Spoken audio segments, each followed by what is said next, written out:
You know, it's not only the gap for first place that I'm looking at. As I go down the leaderboard, I try to count the teams that already have global spots secured, the ones who don't. Even that I'm rooting for Clicks and Rapid, but is just so close. disappointing performance yesterday. Very disappointed in them for their disappointing performance yesterday. Will do just that, but there was already a couple upsets from that last game, right? You have the Higgs and Curve dropping early. You have the Aegis and Venno falling prematurely as well. So a lot happening. Donnie. As we jump in with Dozer and Ishu, they seem to have just figured things out off the drop. A monstrous first game to kick things off. That second place giving them the So momentum. free. And now that confidence comes surging in here as they drop their competition out the gate with no problems. Donnie, Donnie's in here too. Holy crap. I know we have big plans for the day, Brothers Moneymaker Infinite. We have big plans, right? I like it. One thing I learned over my time on this earth, is in order to be the best, you have to beat the best. And Fanayan and Moneymaker right now are definitely ready for a handful. Oh, Peterbot goes down. Oh my god. Moneymaker. Is left by himself with Moneymaker and Fanayan looking for him. This is crazy. They have managed Moneymaker, he's a troll, man. This guy's a fucking troll. And he's controller too. in the competition in day one, and now they're targeting our number one, Peterbot and Boyo. Boyo's by himself. We've already Oh my gosh. Holy crap, Moneymaker. Let's go EU. individual player, but even with all that star fighting power, is it going to be enough to hold back Fnatic and Moneymaker? Well, look at things from Peterbot's perspective. He gets hit with I bet Peterbot's like, oh my god, these fucking kids. As soon as he took the porta potty teleporter, he was just done. They coned him off. They boxed it. There was no builds able to be placed. Even if somehow Peterbot one shot tagged one of them down, it's still a 2v1. So Moneymaker Fanayan still affecting the lobby all around. And it's almost a must, right? Because you kind of close out the day. Yes. Holy crap, that's crazy. 18th place to start the day with 2 eliminations. So they need something to Aviv. get back on track. And taking down Pete, that could be just it. What's crazy about it too? Damn, they're getting like. slowly influence I like all Moneymaker this tournament. Moneymaker needs to be more in NA tournaments. He's always like fun to watch. having ripple effects Because he does the across the entire unexpected. competition. And that's why you have And he's a individuals troll. like Muzz, Rise, Acorn, Bolts still having this This dude will grief you and not give a fuck. And he's a good ass fighter too. All in all, I mean, Oh, Curve.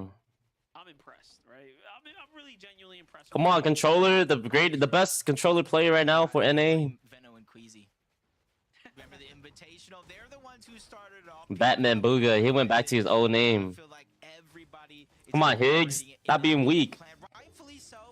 I know it was only a 1-point difference, but if you're one of those teams that are a little bit further down the leaderboard, the only way to stop such a consistent team is maybe to take matters into your own hands. Is exactly what they're doing.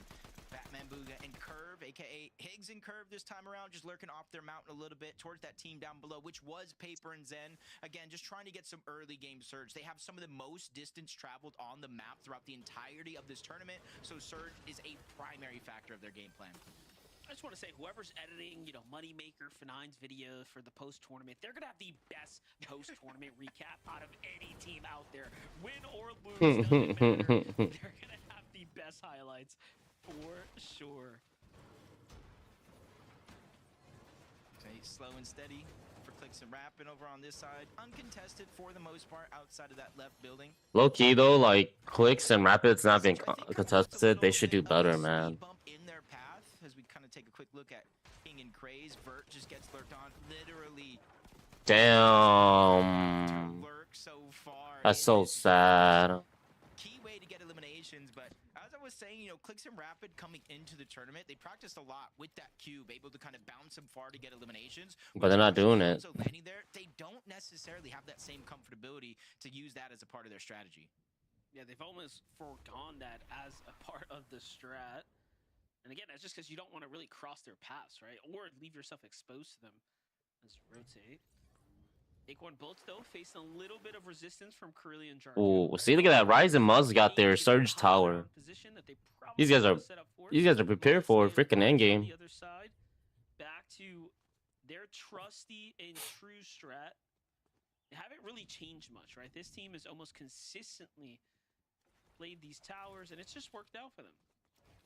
Yeah, you can kind of see double ARs. Typically, they kind of switch that for a pistol if they can later on in the game, or something that kind of shoots just a little bit quicker, just in case they get That's actually pretty smart. box scenarios. But this is what Who'd they're have thought of doing almost every single game, like you're saying. They're just accumulating as much surge as possible before they're forced to move out by the zone. But even then, they let all these other teams that are further back from them rotate first, and they use Oh, that as a way to just Pollo is gonna be so screwed. As you jump on board Pollo here for a moment, still wandering around as a solo. You got to imagine he has enough gold, but where the zone is going plays a huge role in if he's able to safely get the reboot back or not. Definitely, as Webster has rotated into this drop. Again, Boyo is still one of the deadliest, right? If he just catches this lurk play and it works successfully, he can very much confidently... Izu can 1v2 for days, man, so I don't know. He's kind of lurking around here. You still see F9's name in the distance there. They're not looking to give away a free reboot to Peter. The people that are around here are like tier 2, so that tenacity, right? That consistency here from them. They've almost even taken their strategy. Like, Venno? I don't think Venno's gonna take it. Here as well. I can respect that. Continued action all around though. Aoxy, Jojo, Fishy, trying to make they're fighting some bots. You can kind of see the first drop is going to happen. Jojo Fishy's going to quickly get cleaned up. Not a lot of damage onto Venno and Aegis, so far this being a true win. Surging. I would have broke him down. Now that they have Aoxy on the back foot, 2v1. Venno trying to spray from up above. Again, those Spire rifles, the amount of time you could just continuously spray. It's just very, very so much a nuisance, especially for somebody that is a solo as Venno and Aegis. Oh no! But it's not going to work. Venno's going to get dropped first. Oh my god, see, I knew it. I knew Venno was gonna choke, bro. Venno, come on, Venno. Yeah, look at that in the distance. You see Victor V and Queen. Gee, was that even worth it? These shots go off here as close as they were. Boyo, Webster, he's gonna 1v2. He's gonna go fight them. This dude just, he's just him, bro. This dude, I know he's gonna win this fight too. I'm here to take this fight. He's doing it very much confidently. As this is happening, though, I'm looking at other teams. I don't even know these. Oh, Webster. I heard of his name, but I don't really know him like that. Like how his play style is. Oh damn! There's hella people there. That's fucked up. No, Boyo's gonna get his cooked. So they have no clue another team is this close. Literally just one box away, and Boyo's being persistent here. He knows, like, I need damage, I need a certain amount of loot, especially since I'm inside of the zone. He's good because he does know. He knows he has to fight because he needs surge before he could go reboot. What's the point of rebooting? Oh my god, look at him go. Is that they're slowly backing him down, and he's getting closer and closer to CDC and Nut, who are just outside. So Boyo's likely, I was going to say, probably going to disengage here soon. He's going to do enough damage, look to back out. He needs the damage before he could reboot. You have to. So what's happening? And they're going to say, wait a second, he's by himself, and then capitalize on the elimination. Yeah, you can kind of see Pollo realizing using so many materials here. He's going to disengage from the backside of Sinister Strip, but exactly what we were talking about. Spotted out as a oh my god. Sliver of HP, that's all that's left. Nut and CDZ get slowed down for a short moment. The third party is coming to pour it in this direction. Oh, they get wiped. Still going to solidify the elimination. Peterbot got wiped. At this south side of Sinister. Damn. Yeah, see? Damn, I knew Muslim were gonna win. Muslim are gonna win. First team plays dead already. That look a little sus. What's up, Richard? Yeah, we're just watching Fortnite today. Ritual and Cold here with an exceptional amount of runway to go now. And think about it, they've been so consistent, right? Basically matching oh my gosh, team number 1 is already dead. That's pretty sad. This is their chance to not only take first, but hopefully start to build a little bit of a cushion. They still got to worry about Muzz, Rise, Acorn, and Bolts. Yeah, they're the best players like in the whole entire game right now. But they got like 4th party. Anything can happen in Fortnite, man. You think you could be the best player, and if people just want to ruin your game, they will do it. Can't fight all of them. that kind of half sunken. They need to get Surge, man. This vending machine, it's where they're getting a lot of their metal. Obviously, with the gold, that's how they're replenishing their loadout for The best team in the world just got killed. Sticking to what isn't broken. In the world, not just NA. One thing to think about for Virgo and Shadow is that although they had a slow day one, they are picking things up with a strong pace here in day number 2. You know, one thing I gotta say is, people say that Asians are really good at the game. Like League of Legends, Asians are really good. Call of Duty, Asians are really good. But one game that Asians aren't good at is Fortnite. That is, they're like at the finals when you watch it, Asia does the worst. Every season, Asia does like the worst. They have never placed like top. They have never placed top 5 in Fortnite's history. I don't think they ever placed top 10. So again, even if they got their global championship spot secure, there's so much for them not only to play for, but impact here in this lobby as we jump on. And I think the whole big problem with Asia not doing so well against like North America and Europe is because the game was like delayed. The game wasn't really allowed in Asia for like a while, so then if they're not, they're kind of like set back like 2 years. You know what I mean? So the building and their playstyle is like 2 years old.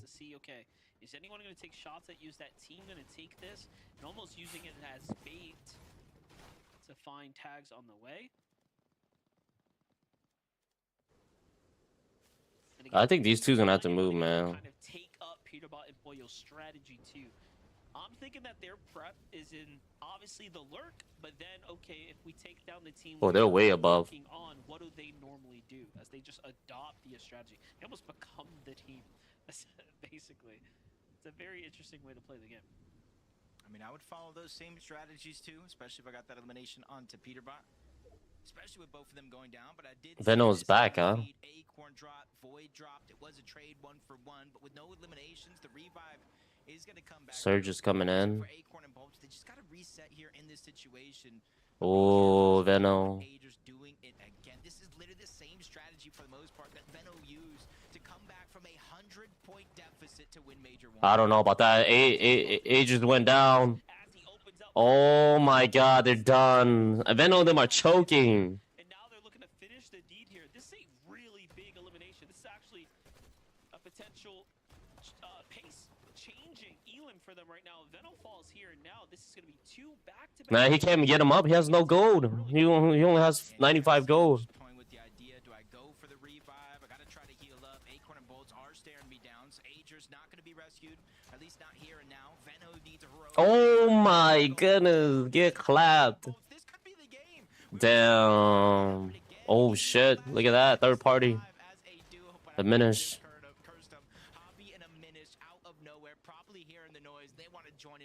I never really watched these two do, Javi and Minish, but they've been killing the scene. Like, I know they've been like killing it for quite a bit, but they just been doing very good, very, very good. Not wanting to fight against the best here. Yeah, those gaming chairs. I mean, come on now. That's like $600 gaming chair. I got a $20 Walmart gaming chair. Well, Target gaming chair. I'm sitting on right now. Been like the best chair I've ever had. It cracks your back too. Damn, a lot of teams, a lot of top tier teams are out already.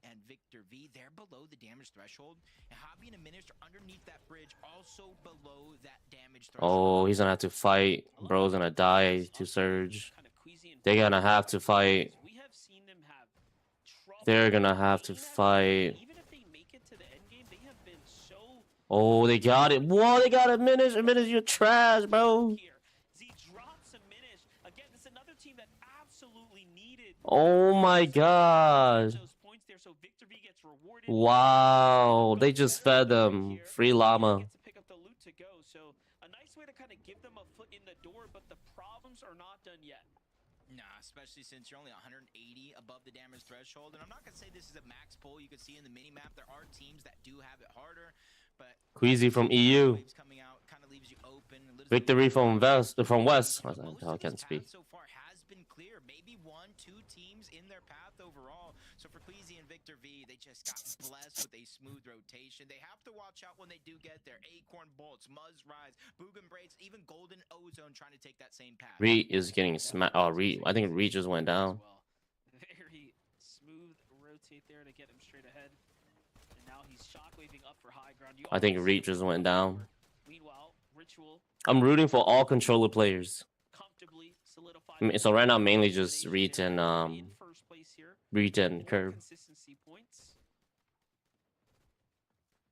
How far can they push this opportunity? This is a rare opportunity where Peterbot and Pollo. But I think Muzz and Not because they made but because they were caught off guard. Rise is gonna win though. Very rare circumstance for something like Peterbot and Pollo. Yeah, exactly, because they're Clicks in them are out already. Holy crap. those tricks from underneath their sleeve. But you talked about taking this strategy, something that we saw literally Peterbot and Pollo do in the last game.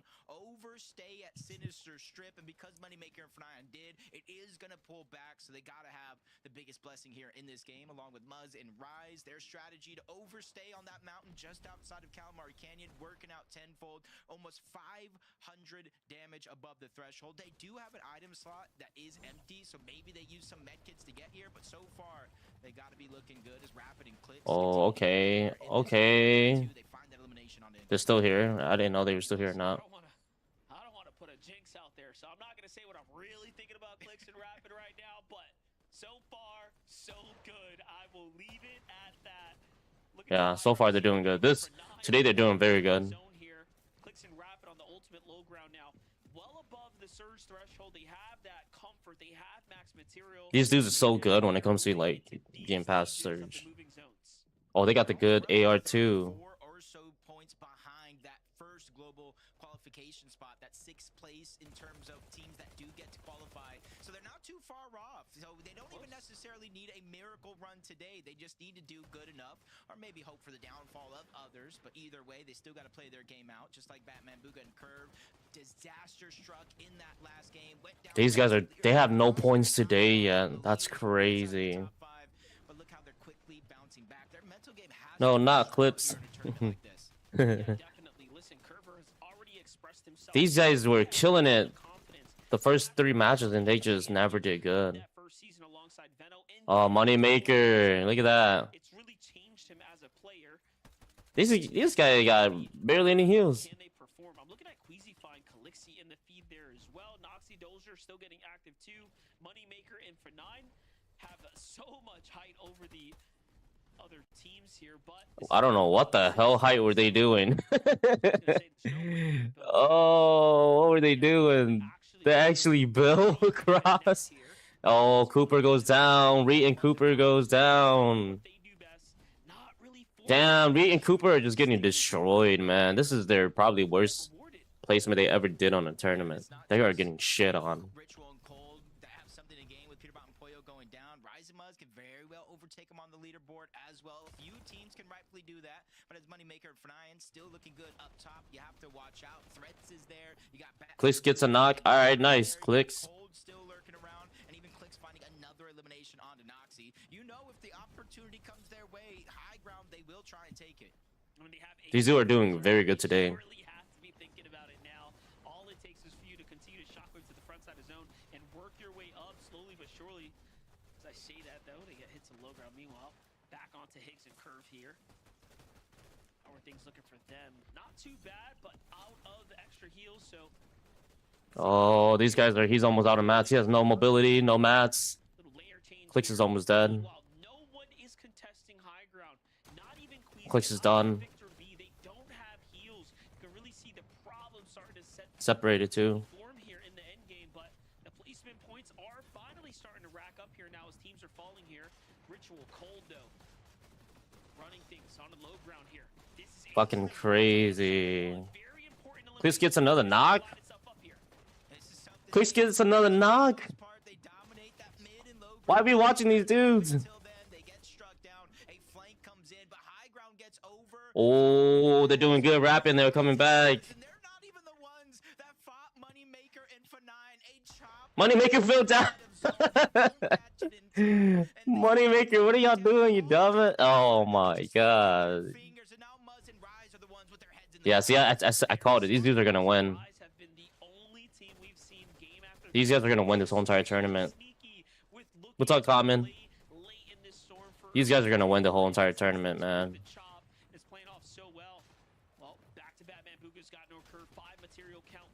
This dude's by himself. He got nothing. Clicks and Rapid are doing very good. Booga. Oh! Booga. Oh.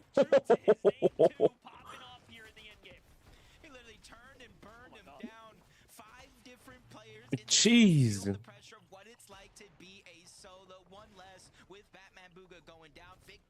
Eliminated as well. Braids is gonna fall. Booga just trying to hang on to the edge of the zone, make it to the front, and reassess the situation. Booga, the lion. With only one build left, being a solo is a nightmare of a scenario, but he finds the elimination onto a beat. Gets tagged from above. The Siphon keeping him alive. But oh. Oh, it's Clicks versus Exit versus Exit. 9 eliminations now working their way towards Oh god. 10 bomb here, but it's Clicks and Rapid healthy on the low ground. They have absorbed all the Siphon material. Oh, this is gonna be a good fight. Here comes the final fight. Muzz. Wait, is that a shockwave out for the heal play? Okay, so he's gonna leave Rise to fight this one off by himself here. Rapid and Clicks look to go for the 2v1, but Muzz might have made a small mistake. He comes back in, and Clicks and Rapid actually have control of height. Yeah, the tables have. Oh shit. It's the material count for both of the players that are weak. They're shockwaving up. They're taking the extra angle. The mythic Warforged. It's just burning through those materials. Shockwaving from both of them. Rising Clicks trade. Oh, nice. Clicks makes up for it with a down onto Rise. 1v1. No builds. First shot's gonna land. But No, no. I knew Muzzle they were gonna take it. Damn. I knew Muzzle they were gonna take it. They're just they had such the such a good strategy. Almost. Clicks and them are coming back though. That's crazy. Holy crap. I knew Muzz and Rise, man. I called it. I called it. These dudes are gonna win. Exit versus Exit. That's crazy.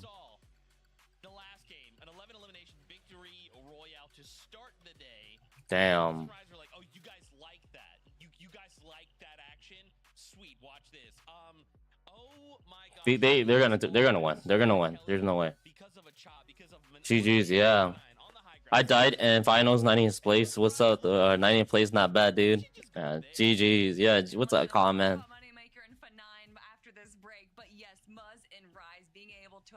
I called it. I knew these dudes were gonna win too. I think they're gonna win the whole entire thing. Is what I would. If I was to bet money, it would be on them. Maybe it was just a misplay of the shockwave grenade, but able to recover, and then it coming down to a 1v1.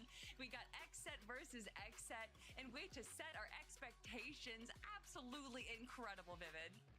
Muzz and Rise are our first team here in Major number 2 Grand Finals to pick up a second victory royale. And second. It was done very, very clean. Actually, it was pretty similar to how they got their first victory royale. You have the best solo player. He's won the most solo cups in the world, and he's playing with a Rise DT Rise who's really good too. I mean, that's crazy. That's just because Muzz was playing it so well. And listen, Zeke, I know that you're probably gonna want to scream here. Very, very. It would have been a lot different though if Peterbot didn't die at the beginning. These dudes would never would have had a high chance of losing. Leaderboard, refresh right here. This is the leaderboard right now. We're gonna refresh it. In first place, we have Muzz and Rise. Look at that, 68-point lead. Muzz and Rise with a 60-point lead. Code and Ritual will be here. Let me mute these. They, you know, one thing about them is they take too long. They take too long. They take too long to like do their thing. So then like it's just too long. I'd rather just watch, you know, like I'll have it in the background. It takes too long. So then we'll just watch this. We'll look at this. The leaderboard now is Muzz and Rise are winning by a lot. Ritual and Code is right behind. Acorn Bolts, Peterbot and Pollo, they died out of spot. What do you do? Higgs and Curves is they actually got a solid game. Josh, Ionzo, doing pretty okay. Kingaling, Craze, Shadow, Virgo, Clicks, Rapid, Agers, and Venno. Everybody else is falling behind. I feel like, well, Clicks and them are doing very good. They were at 15, 16 before today, and they went up quite a bit. They're like the one team that's been going up super high. So if they do well again, they probably could be top 5. Top 6 goes into globals. So if you, at the end of the day, after the 12 games, they're at 8. They're going to game number 9.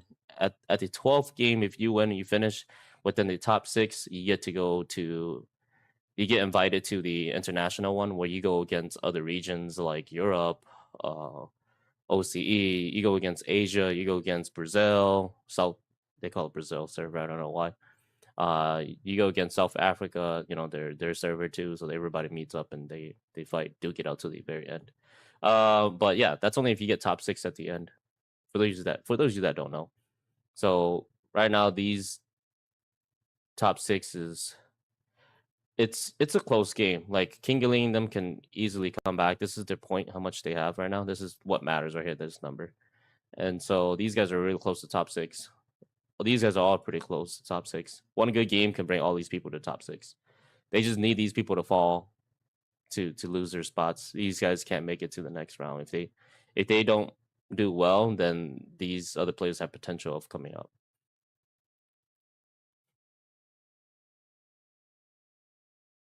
Seems like Muzz and Rise are gonna keep doing well. Someone has to land on them if they don't want them to win. Someone needs to land on them. Someone's got to land on them.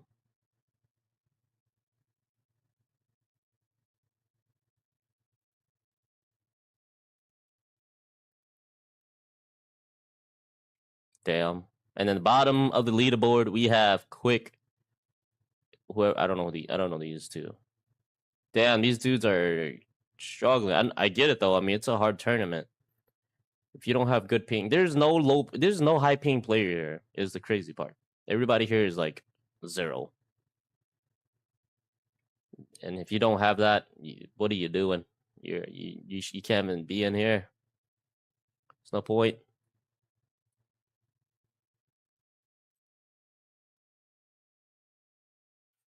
GG's to them.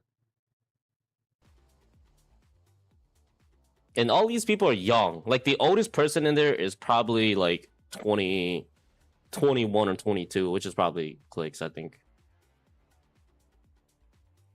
But a lot of Fortnite pros, you can't do it after you're like 25. Your mind just don't think fast enough. You know what I mean?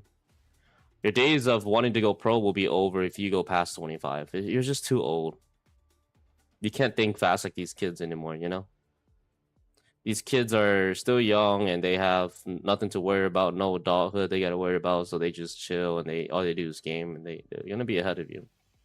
Oh, sorry about that, guys. I just passed out. I had a crazy dream that Muzz and Rise got a victory royale, and he 1v1 the CEO, and he won, and he had 468 points. Damn, talking hella. This dude's talking hella. There's no way that the standings would reflect that, right? That's not real life, isn't that? Isn't that gonna be kind of crazy if that happened, Kelly? 468 points, 66 points ahead of Ritual and Cold. And also, Acorn and Bolts is jumping up. Peterbot and Pollo drop down. And of course, we know that Moneymaker and F9 now have a giant target on their back. But Vivid, how can you put a target on a moving target? Because they're just dropping everywhere. So much is going on.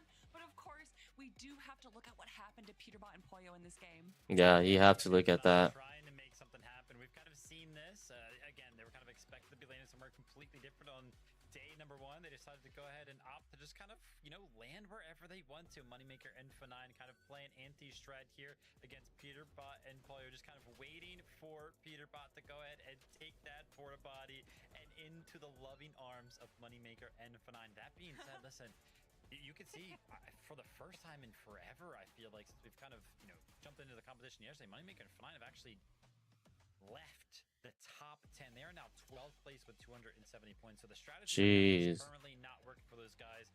Obviously, though, for Muzz and Rise, working very, very well for them, because all of our top teams, man, are struggling to kind of do well. Second place, Ritual and Cole, they're kind of holding on to that second place, but they're kind of used to having just a 1-point disparity between them in first place, and now it's 66 points because game number 7, they got 15th, and in that game right here, game number 8, they got 16th. So Ritual and Cold are struggling to kind of play as consistently as they did yesterday.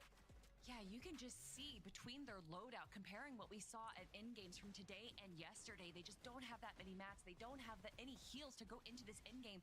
And what they relied on yesterday to get these easy, quick refreshes just aren't working out in their favor. You could see them pushing so hard, crazy, trying to get that elimination quickly. But unfortunately, if you even take just a few extra seconds to get that, all these pros right here, man, these kids are like already rich as hell. Don't even gotta work a day in their life. You know how crazy that is? That's crazy how like these kids are all like rich already, and I'm like working for the rest of my life just to catch up to them. Sad, man, sad. We see Kingling, we see Shadow now in 7th and 8th. If they're able to break into the top 6, that allows these qualifying spots to drop down. And look who's in 9th place right now. Clicks and Rapid, the team that we thought potentially after day number 1 might have fallen off, might have not had an opportunity to really recover. But of course, we get this game right now, Vivid, game number 9, where Clicks, the CEO himself, is showing up everyone. And it was so close to the final moment of a 1v1 where Clicks could have come out on top, but second place is still pretty dang good. Damn, he was popping off though, not gonna lie. Oh my god, this dude was popping off. With 5 eliminations here, and game number 8 is going to be the highlight so far of day number 2 for them. But I mean, game number 7 was also pretty good in 8th place with 2 eliminations. So they've seemingly figured something out. They just have to kind of keep it rolling here. And yeah, you mentioned it. Clicks and Rapid are in 9th place. I did also see Aegis and Veno there in 10th place. And yeah, no mats. They get better, noob. Yeah, right. What the hell is this? Everybody in our top 10 would be going to globals right now as it currently stands, but there are still 4 games left to play. And if game number 7 and game number 8 have taught me anything, it's that this leaderboard is not done changing at all. So all of our teams still got to play well. Yeah, man. Now the competition is closer and closer, right? I mean, it's really only I don't even know these dudes. Like these commentators, I have no idea who they are. But they always commentate. I don't even know how they got the job to be a commentator. They should let me commentate. Like, oh my god, y'all just seen that? 200? I would have been like hella loud. I would have been getting drunk of commentating. It would have been better for entertainment. I'm just kidding. Going to the global championships. Oh, I'm getting super excited. We are ready though. Game number 9 is here. Let's go. I'm gonna find my seat on the bus to cheer on Muzz and Rise. I mean to watch Fortnite. Let's go, Casters! Zeke's losing it, and we're only halfway through. Well, after this game, of course, but Jacob, it is heating up here. Game number 9. We're halfway. This is gonna be halfway through. Their second victory royale, and it's been since 2024 was one of the last times we see Rise at the top of the leaderboard. They were so close in that major after day 1. It fizzled away, but this could be the moment. I feel like this is a resurgence of Muzz. They need to get land on. Yeah, definitely. And listen, the way that they're playing right now, it is slow and steady, and then out of nowhere, explosive when they decide to go for high ground. This execution's looking perfect. So far, we haven't seen them actually have this amount of pressure, though, playing when you're in the race to the finish line, right? So for Muzz, it's been a while since he's had this on his shoulders. Yeah, and then you also take into the fact that, honestly, every single time there's a new team in first place, there's some sort of shenanigans that does go. There you go, the bus, the battle bus. Let's see if those same things will continue here. Here we go. You're not wrong, Jacob. Whenever we have a team in first place on NA, something always happens. A team always decides, usually it's Peter Bot Employer, in fact, that they want to take this championship home, and that's what they end up doing. But right now, you know, that's not really their bigger concern. I think their other concern is, can I just be consistent enough and kind of make my way through to the end game? For Dozier and Issue, though, they've managed to kind of tighten up their drop against Skittles and won the first 2 games here, but Issue's going to be the first casualty of this engagement. Dozier tries to disengage. Can he get far enough? He got far enough. He's actually lucky they just had SMGs. So his tournament's not over yet. Meanwhile, I saw on the feed there, Shadow and Virgo seem to have been contested as well. So there's a lot happening here. Yeah, this is kind of, you know, game 3 of day 2, game 9 overall. So we're not necessarily on the halfway point. Zen Oliver is down. Just yet, but you can see that teams really kind of starting to change things up. Yes. They go back on over towards the split 0-point drop where Oliver OG and Paper and Zen are battling it out. They let the fight start and they crash the party yet again. A strategy as far as the early game goes that has been working near flawlessly. It's about executing in the end game. X-Spawn just trying to stay alive, but he does have the sliders and he's trying to slide his way to safety, but eventually they're going to cut off each and every path, especially more so when you run out of builds. But he is moving right now, Monster. He's hella moving. As Moneymaker and F9 tried super hard to go ahead and get those eliminations. In the end, they do succeed. You know what's crazy too? I know Vivid kind of said, hey, like, it's not really working for them, but is it? Like, I don't know. I think the strategy is sort of working, because when you look at them in their survival time, the last 2 games, 20 minutes and 19 minutes respectively. So they were deep into the end game. These guys have been doing bad today.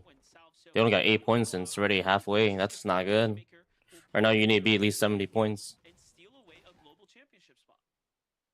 Especially since the leaderboard is that close.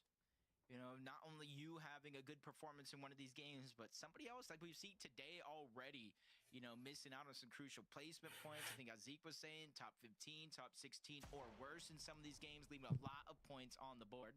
As King and Craze, we see him outside the Calamari Canyon, trying to take advantage of H-Cube and Vlex. Good damage is there, but Craze gets tagged up himself. That's going to slow the roll just a little bit, but King is making sure to keep a bird's eye view on them. King and Link got this. These guys are gonna win, Craze. You know, there's no pressure on this team for them. It's just pop off, play well, and prepare for globals. They already have that positioning there amongst the greats, and this is just a battle for, of course, the leaderboards and the history. For HQ, for VLEX, much different story on hand here. They have been playing a very strong day 2, so one of the few teams that have actually adjusted their strategy, sort of found their footing there in the last game, pulling that 3rd place there. And just that alone kind of puts them at least off to a better start here today. Yeah, I'm not sure if they got tagged up or maybe heard the noise from Cade and Seal on the other side, but they're going to go ahead and choose to disengage. Rightfully so. When you're running out of builds in a prolonged fight like that, having that... Oh, it's a 1v1. Oh, damn. Okay, they're living it up. They're doing 16 points now. Again, Venno and Agers, they want to not only qualify for the global championship, but they want to give themselves a fighting chance for the actual win. I think this works better for Victor V and Queasy as well, right? Because the few times that Venno and Agers don't take this fight, they rotate out towards... What's up, Dior? And Queasy, and that's where we find them having third parties, lurk plays, and things over there. So at least right now, them kind of taking their time here, winning the fight. Oh, his buddy's dead. This dude is a solo right now. Holy crap.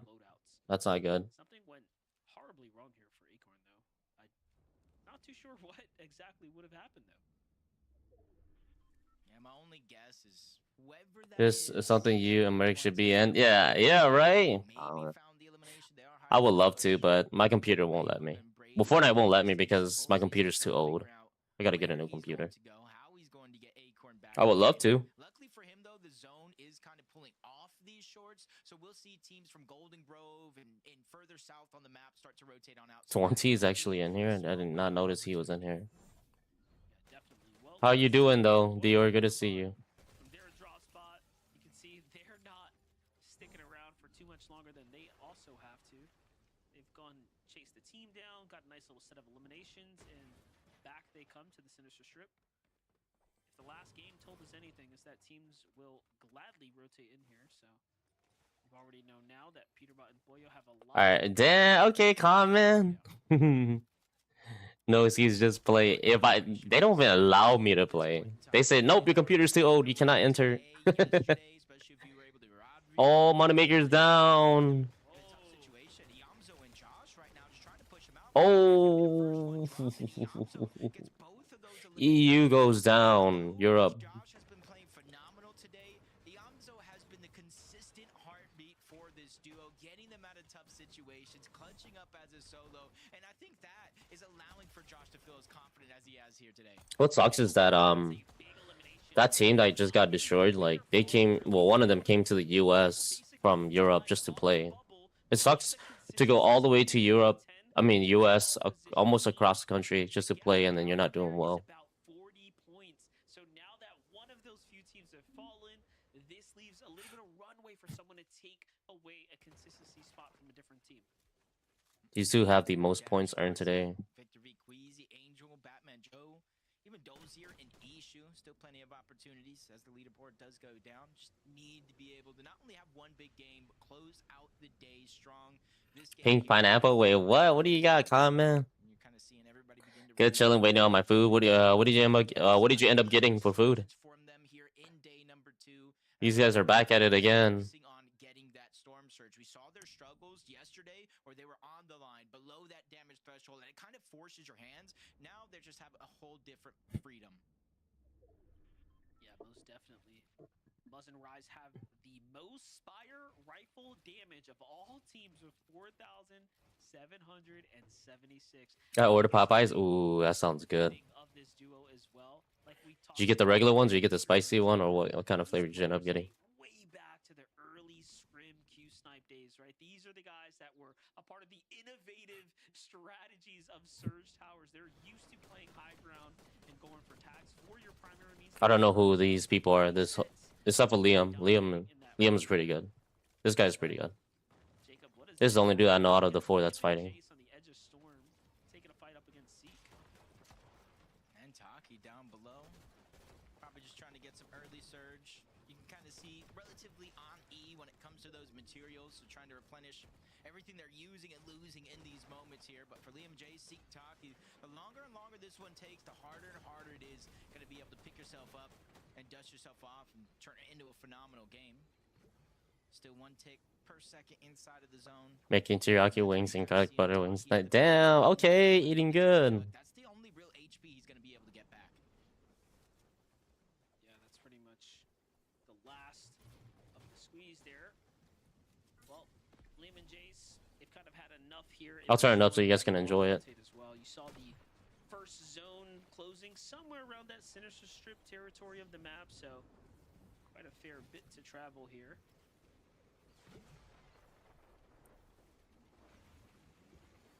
These guys are gonna be outer whites. You can kind of see even with Liam and Jace trying to disengage. They realize there's like no builds. Everything's kind of farmed, so they're just kind of leaving themselves exposed just like that. Liam getting tagged up again. Seek and Taki just trying to take the last couple of opportunities. I did. There. It should be good now. They did end up in a fight. They did take damage. Just trying to ease up. I'm trying to like not put them up too high because I get copyrighted. Or YouTube tells me that I'm still in content. So I try not to turn it up too high. You can't watch other people stream, so that's just how it is. You can't stream watching other people stream, I should say. Roughly 10 or less seconds, and so hopefully for Higgs and Curve, this could be the game that gets them right back on track from yesterday. Yeah, these guys are doing bad today, but they're not too bad. They might have had a little bit of a difficult, right, first game, second game, and kind of start stuff off, but that last round they fought their way to the end. Meanwhile, Crazy and Kingaling just continue to take that confidence through to a whole different level, slowing down HQ there, the big elimination. Meanwhile, These guys are moving so fast. no Acorn in sight, right? So he's having to fight this one out. He's taking on a 2v1 right now. Already he's got himself an elimination, and he's got an HP lead. Yeah, for Siphon, since he has no extra HP, is important. As we kind of switched on over, I did see Acorn for a second, but he did go down again. So Bolt's getting the reboot off. Clixie and Aiden trying to take advantage. Yeah, he does, but then he's exceptional. He can't get in trouble. He's too big of a content creator. Acorn and Bolt's right now feeling confident. Push that player off. He has full He's too big of a content creator. They're not gonna say anything, but I'm a nobody, so they say something. We will see Acorn back in. going to the standings. Wow, they let him reboot? That's crazy. If I was to do that, I would have got like 20 teams jumping on me. Would have been shooting me already. All in all, still trying to find their groove. Meanwhile, Curly, Tyler, push off Virgo and Shadow here. Every time Merc and I, when we did play tournaments, when one of us reboot, oh my god, it's like 50 people there waiting for you. They're kind of the spoilers, of course, in the mix here. If they end up taking down anyone who's fighting for their chance.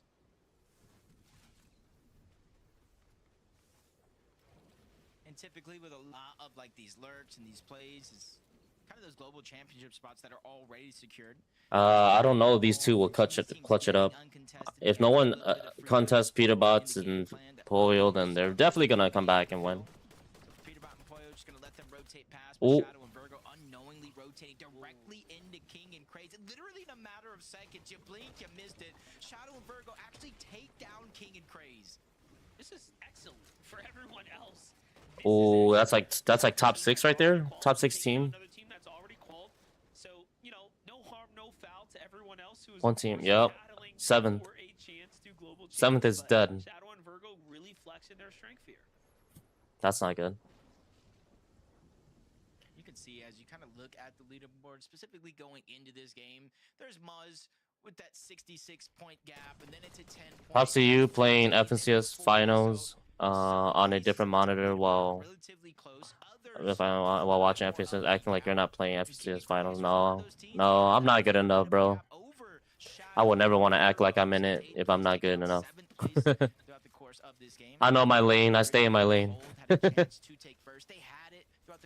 No, my controller is not even plugged in. It's not even on. Not fully fizzled out, so hopefully they can reignite that flame. Yeah, definitely. Well, they're off to some hot rotates here, nice and early, before teams kind of get situated here, utilizing that natural terrain here to keep a low profile and cut straight across. My Cronin Zen is not even plugged in. No, I'm just kidding. I'm just kidding. The high ground of Muzz and Rise, they're playing deep in the storm here. They still have the launch pad to work with. And then plenty of shockwaves, of course, as well. All these extra heals here, too. You're seeing a major difference, though. You know, at this point in time, in that last game, because the zone pulled in their direction, what were they, like 400-500 above the damage threshold? But since the zone Cronin Zen, what? I don't know what that is, bro. I do not know what that is. Early game, they missed a huge window of I don't know what you're talking about, Con, man. High up on the threshold, but almost 200 damage. It's got to have a little bit of feeling and confidence here. They're just waiting what seems like the last possible second to make their rotate on out, so that way when they do start to make their journey on over, they have that shockwave effect to close the gap that much quicker. Yeah, this is a risky play for them, though. They're staying super deep in the storm. Off they go. Meanwhile, Yamzo and Yamzo, Elite. I'm surprised Elite still exists. The organization, the org, Elite. This guy's been here for so long. See the shockwave here. He's going straight to the new zone, carrying that momentum. Doesn't take fall damage. Even though they're above the he almost got caught. Yamzo almost got caught. He would have been dead. Forced to fight the first team they see, but Yamzo and Josh seeing Shadow and Virgo rotate next on. Someone's taking Storm Surge to continue their journey, and it's just in a situation here with Storm Surge being so tight. You almost want to think to your head, oh, I can one-hop this, one shockwave, that's all it takes. But sometimes you want to do exactly... Comment, you use a Cronin Zen? Who is winning? Right now, Muzz and Rise. Xset. I guess you could say Xset is winning. Opportunities that you're giving teams to take shots in your direction. Definitely. As this is all going down, though, you see the feed starting to light up here. Other teams that are likely having that surge warning forced into... I'm rooting for Clicks and Rapid and Curve and Reet, but Reet is nowhere near top 20. So Reet is out of the question, I guess. Out of my list for people that I want to win. Oh my god.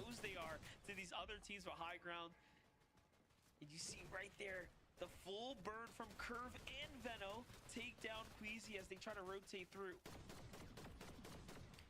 It's so scary. Everybody just spraying.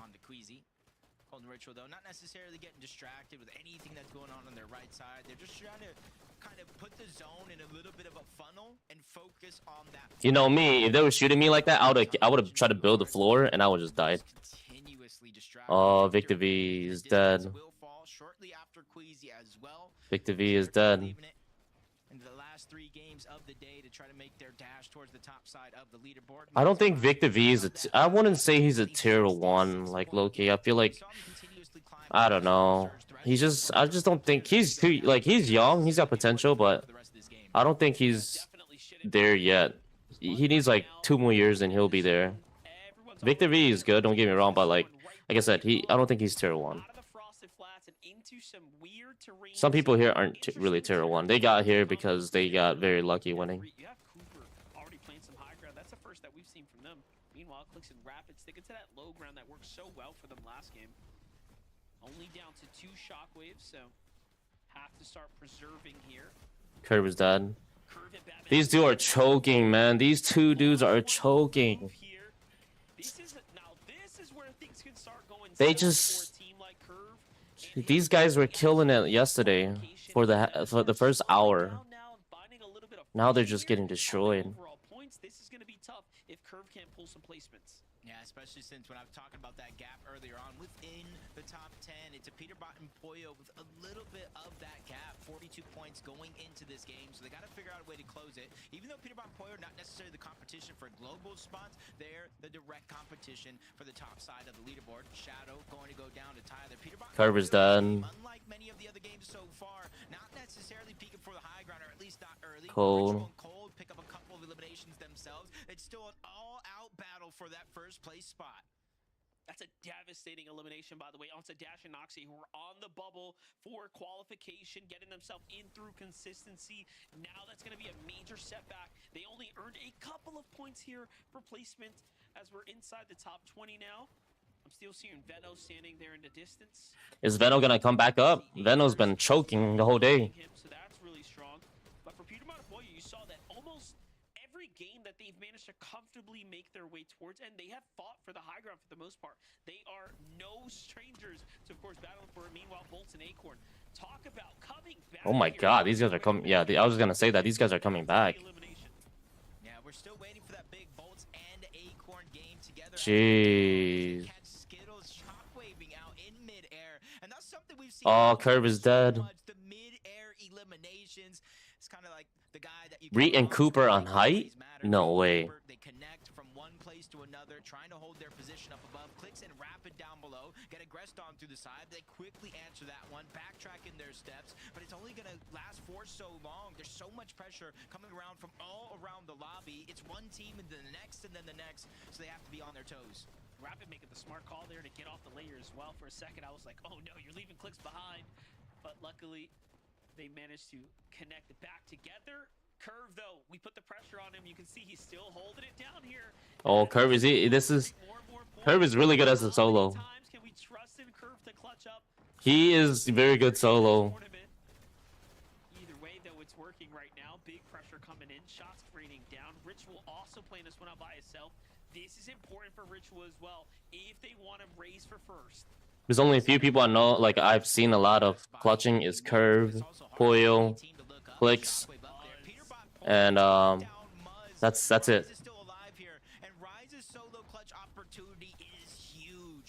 Oh, they killed Peterbot.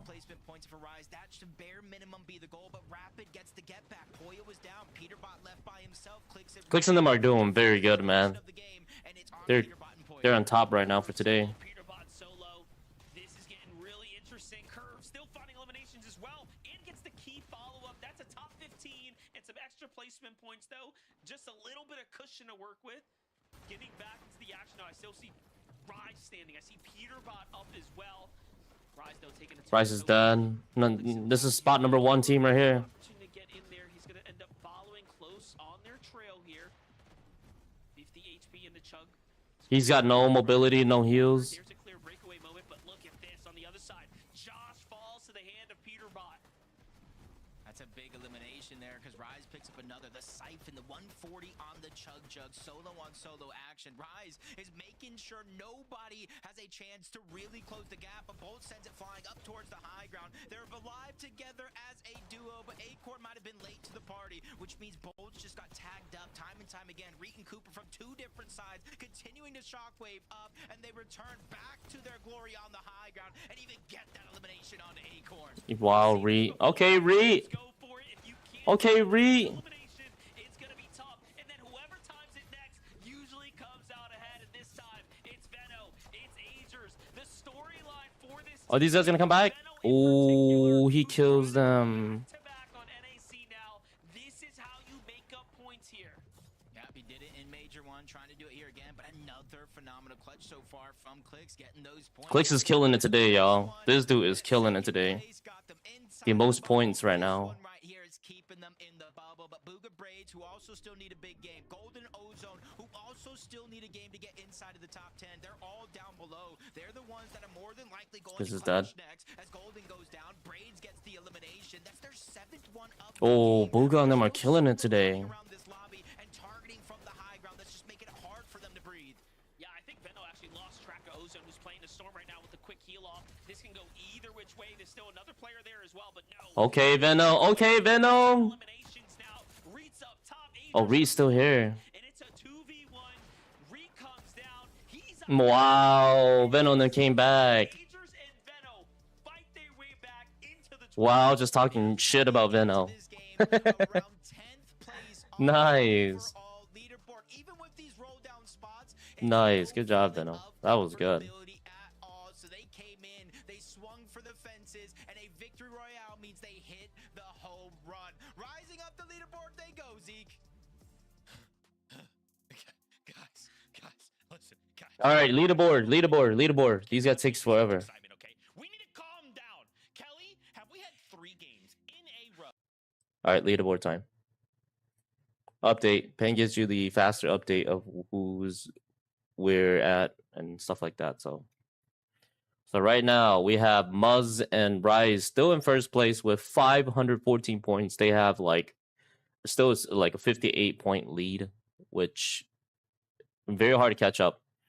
The only one that's very close to them is Acorn Bolts. So if no one lands on these dudes, they're gonna win.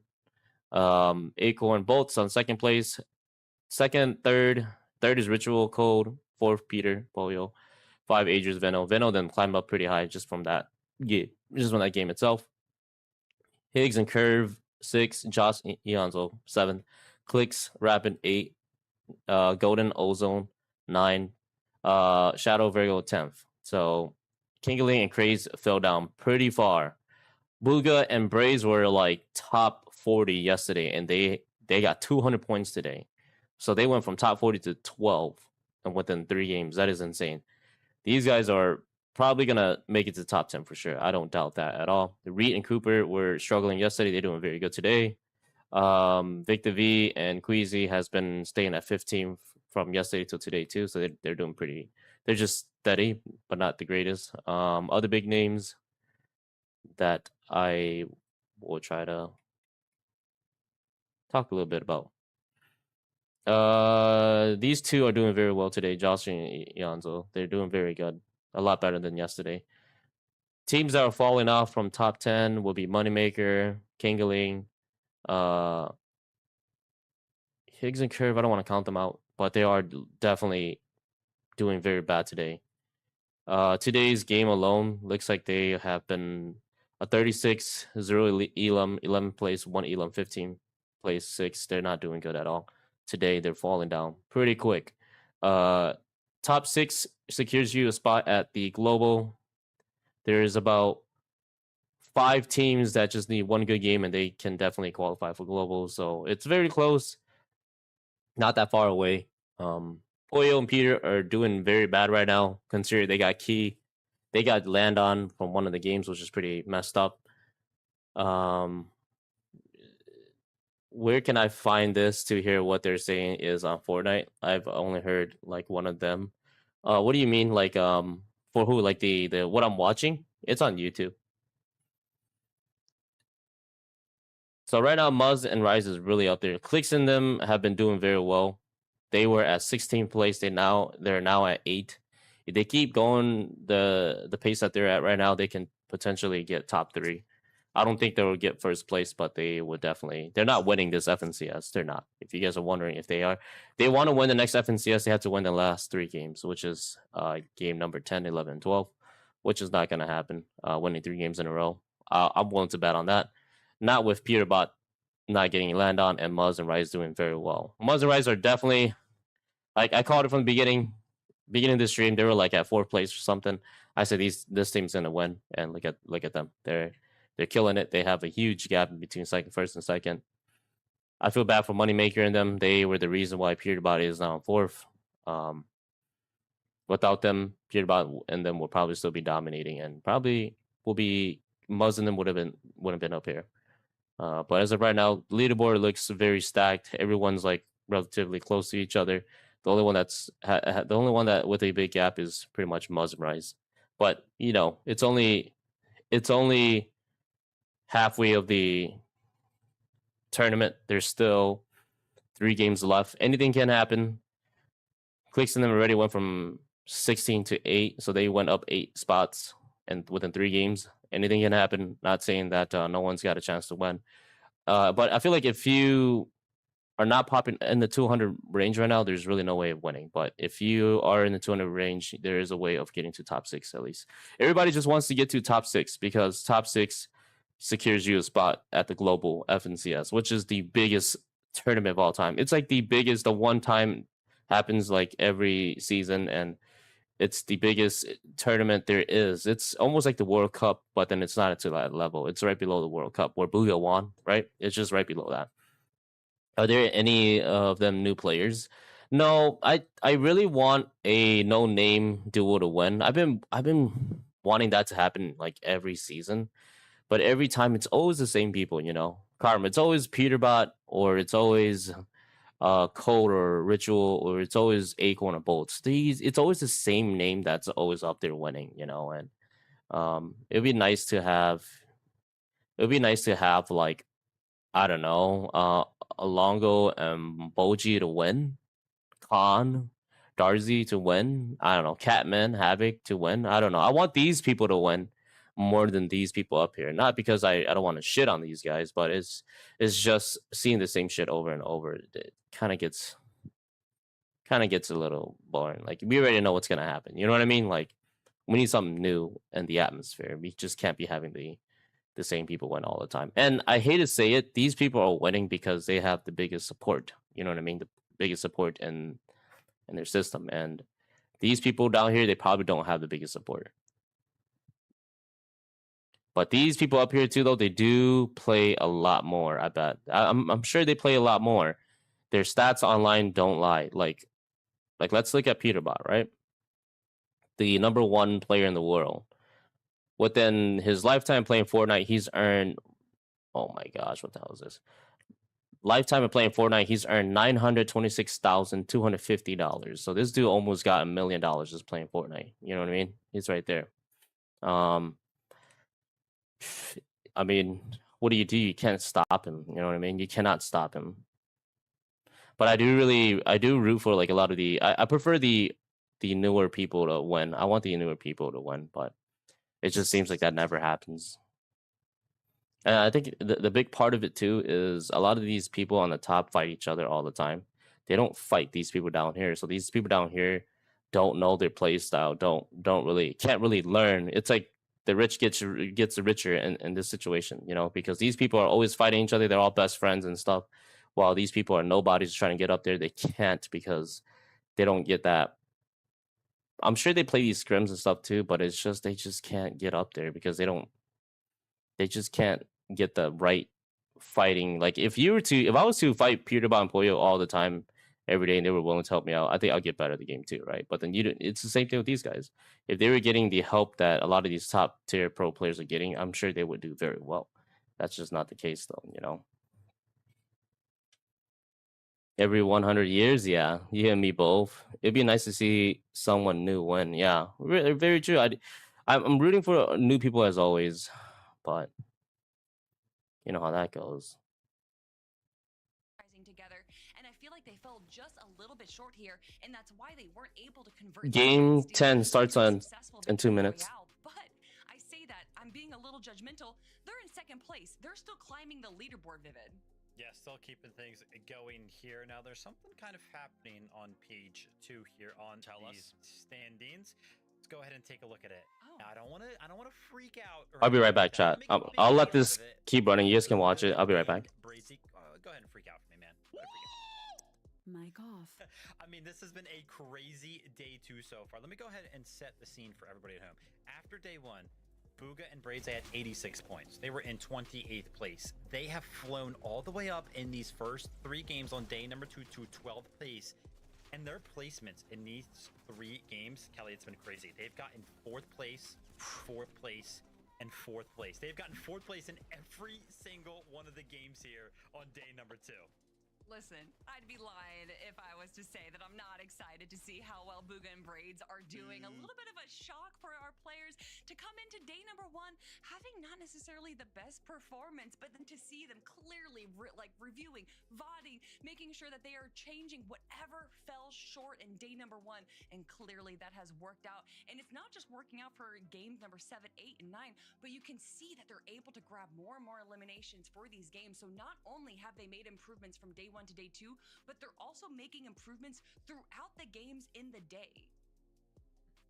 Guys, 3 games left to go. If I'm not mistaken, currently, if we ended the tournament here, we're looking at a top 8 right now, Vivid. Yep. Right? Yep. Like, if we just stop the tournament, you need to be top 8 to move on to the Global Championships, and we still have 3 more games to go, Viv. I don't know how much crazier this is going to get with 3 more games. Yeah, 344 points is currently that throw. So, I mean, we kind of just talked about him. So, Bugha and Braids, we did see him there on 286. So, where it's kind of like this big fall off, this big drop in points just from like 10th place down to that 12th place spot. So, still a lot of work to do for any of our teams that are kind of not here on this top 10 page. But if you're playing as consistently as teams like Bugha and Braids are right now, you got to start to think whether or not they can do it. But Clicks and Rapid, they're currently in that 8th place spot. They got to hold on, Kelly. I was about to say, are you not going to mention 8th place? Are you not going to mention the teams that have qualified to global championships? Trying to just lay low. Rapid. I know. We don't want to say it. We don't want to bring it into fruition, because then if you put it out into the universe, maybe the universe fights back. Listen, very excited for how our top 8 is looking right now, and that might shift. We might have some of our players. We can see how close Golden Ozone, Shadow Virgo, King Ali, and Craze, they're all on that outside of the edge. So much can still change in these final 3 games, Zeke. That's right, Kelly. This is the halfway point of the competition. 3 games left to make your mark and hopefully fight for one of those 6 spots, the Global Championships. Find your seats on the battle bus. It's game time. Thank you so much. And one thing that I did notice, Monster, is the fact that Muzz and Rise, 514 points, 1 more good game, they secure a Global Championship spot. Yeah, definitely. They're getting very, very close. They've already gapped the competition. And I was looking, they're just reporting in that 58 points separate Bugha to the qual spot. But if that were to happen, then we're kicking out Clicks or Josh or Yamzo or Higgs. Like, how do we choose one of these teams? You just can't. In the end, it's going to come down to who deserves it most. But let's get on this battle bus one more time.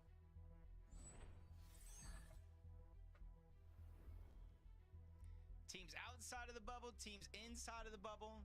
Both of them have teams that are for the Global Championship already secured. So even though there's teams still fighting for their spots, there's still disruptors in the mix. And right now, when you kind of look at it, 344 points, Clicks and Rapid, they are that line for the Global Championship. And they were mentioning Bugha and Braids, roughly 60 points away, which is definitely doable in these next 3 games. Yeah, most definitely. It's getting down to the wire here. I'm just thinking about how far ahead Muzz and Rise are and how badly do other teams want this, right? Muzz and Rise have never had this, again, this amount of pressure, this amount of tension as we are going into the final 3 rounds. Venmo Angels are on this incredible story, this comeback for themselves. And look at this, Jacob. It seems like they have the drop to themselves for the time being. You have Contrap, I don't know what they're doing there. But for the most part, they got the main POI to themselves. Yeah, which I want to see, honestly, is it actually a blessing or a curse? Because a lot of those fights, they were getting a good amount of damage. Even when they disengaged, they were getting a good amount of damage to kind of set them on course for the rest of their game. So let's see how it continues to play out, especially on this side with Moneymaker and Fnayan. 52 points so far on the day, and this is 12th and 13th place essentially here at Golden Grove. And the biggest difference maker, does Booga and Braids even have an idea? Yeah, I was going to say, Jacob, I don't know how I feel about Moneymaker and Fnayan trying to contest Booga and Braids, but I like the idea. If you want the call spot, why not take out your immediate competition? We were curious if whether or not Contrap and company were going to try to fight here. But look at this. Rise left by himself. Peterbot and Boyo have rotated towards them. Boyo finding Muzz here. This is going to be a very interesting turn of events right now. On one side it is Venmo and Agers basically kind of have them by the ropes on one side. Booga and Braids still have to be careful here. Not sure where Moneymaker and Fnayan did actually end up at, but I don't see him on the minimap towards the south, so my biggest guess, probably somewhere still close by. I was going to say try to take advantage of the situation, but Golden Grove is just one of those spots where you don't necessarily see a lot of lurking unless a fight is already breaking out. Well, let's see how it's going to end up playing out here. Rise as a solo. I love this. I actually really love this. This is sort of their normal strategy. Is like, yo, let's go make the big Surge tower. You know, normally someone's hiding in the bush when they're by themselves. But he's like, nah, let me just get back to the true and trusty Surge tag farming. Now, if Peterbot and Boyo are really smart and they end up hunting for him and see the tower, they could determine if this is worth a solo push.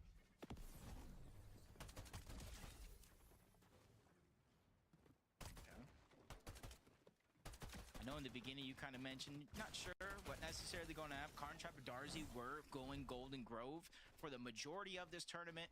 They switched it up. I asked the question of where Venmo and Agers are going to get their early game damage from, and they instantly answer. But you're seeing a lot of these early game fights, and the reason why it's breaking out is typically we would wait until game 12, game 11, where teams try to make, you know, those big risky plays to try to rise up the leaderboard. But I feel like more and more, especially watching EU before this, they realize sometimes waiting till game 12 is just simply too late. Yep. Well, here we have it. We're now looking at Kings and Craze, who pushed across onto Cirque and Cynics for a second there. On the other side, you have Fnayan, Moneymaker, setting up, once again, another ambush play. We've seen them actually successfully take out QK and Mirops. This time, we're doing it from a completely different angle. This is just madness. When they go back and watch this, they're going to be so confused as to how this team has managed to outlurk them everywhere. I feel like sometimes their lurking is just literally in plain sight. Unfortunate for QK. Just thinks it's all uncontested. He gets taken down. Big shot from Fnayan as well onto Mirops. Gets him weak and eventually leads to the elimination. So basically 400 damage right there, while Fnayan maybe took 64.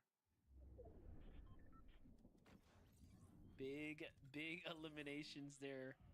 Fnayan and Moneymaker just keeping us even more entertained than we should be, because it's already grand finals weekend. The games sell themselves, and then you just have these wild plays happening left and right. Meanwhile, Clix and Rapid, pressure was on for Clix and Rapid to perform, to try to find their way up towards the top.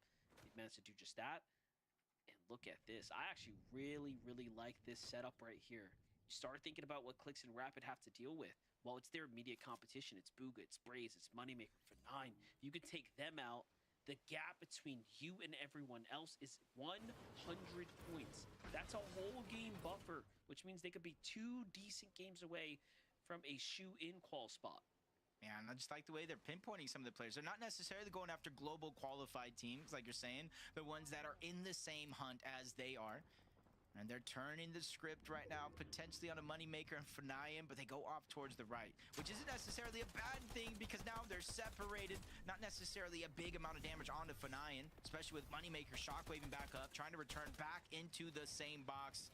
This fight, Monster, has so many different implications going on into the rest of the day.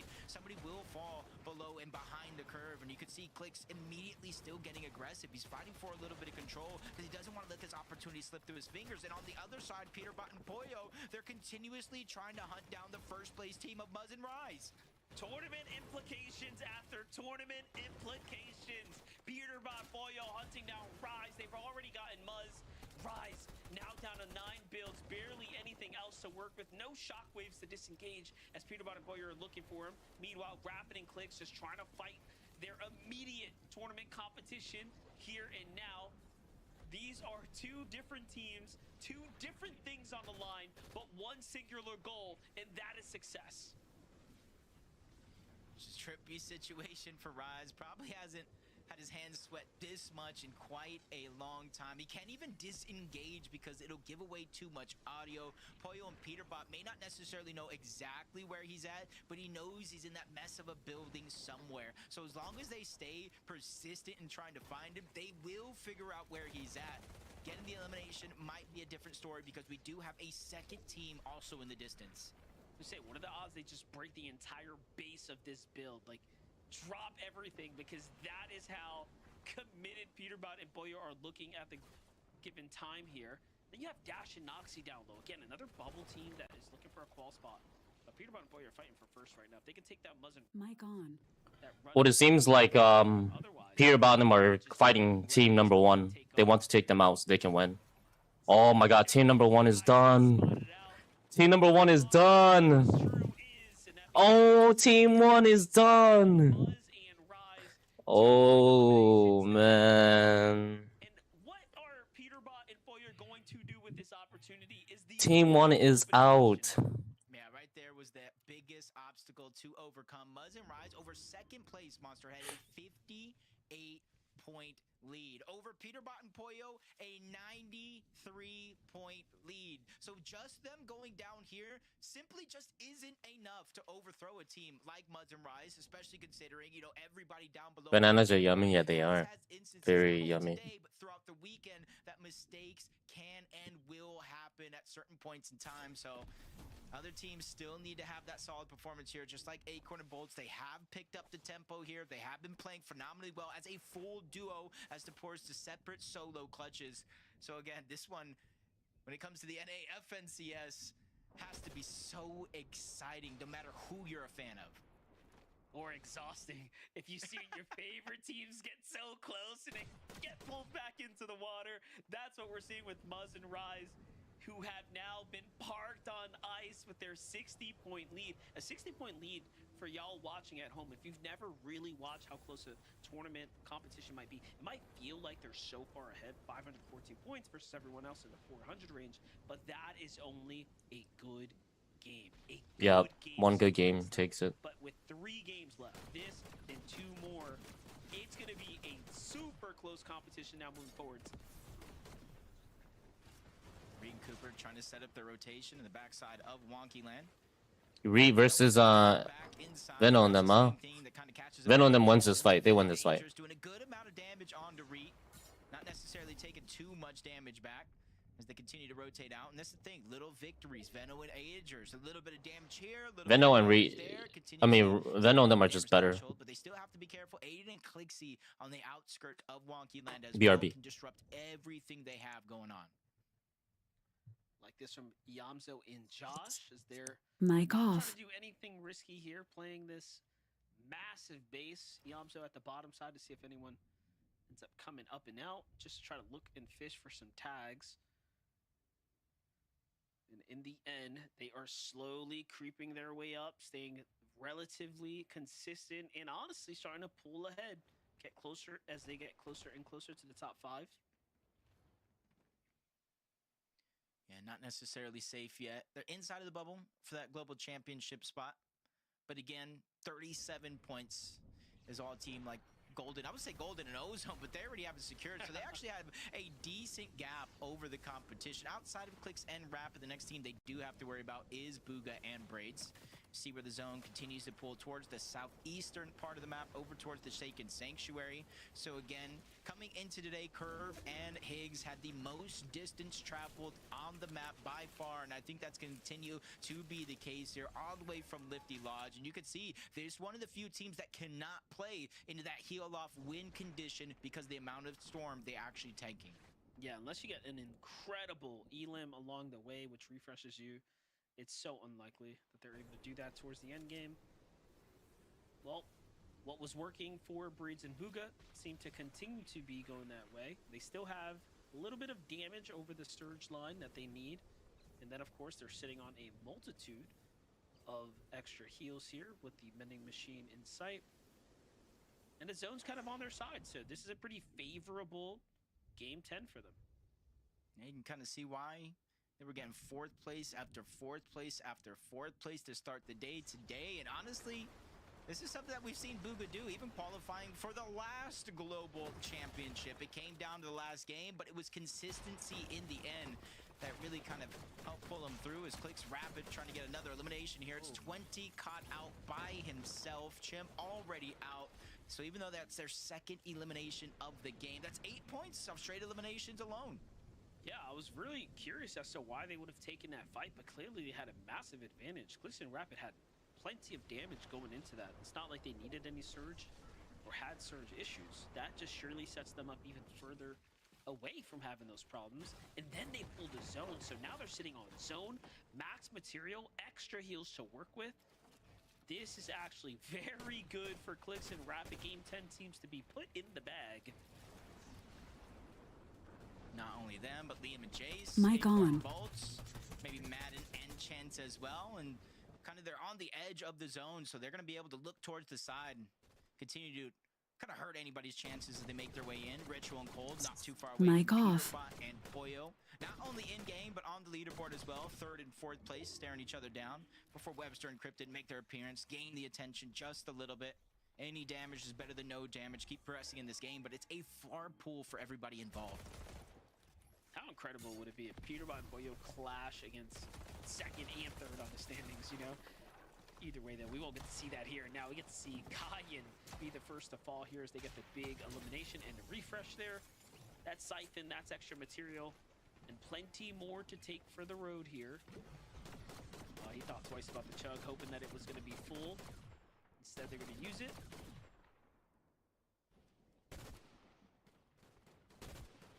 Just see how they rotate on out, because everybody else already quick to the punch to go ahead and rotate to a better position. Venno and Agers as well.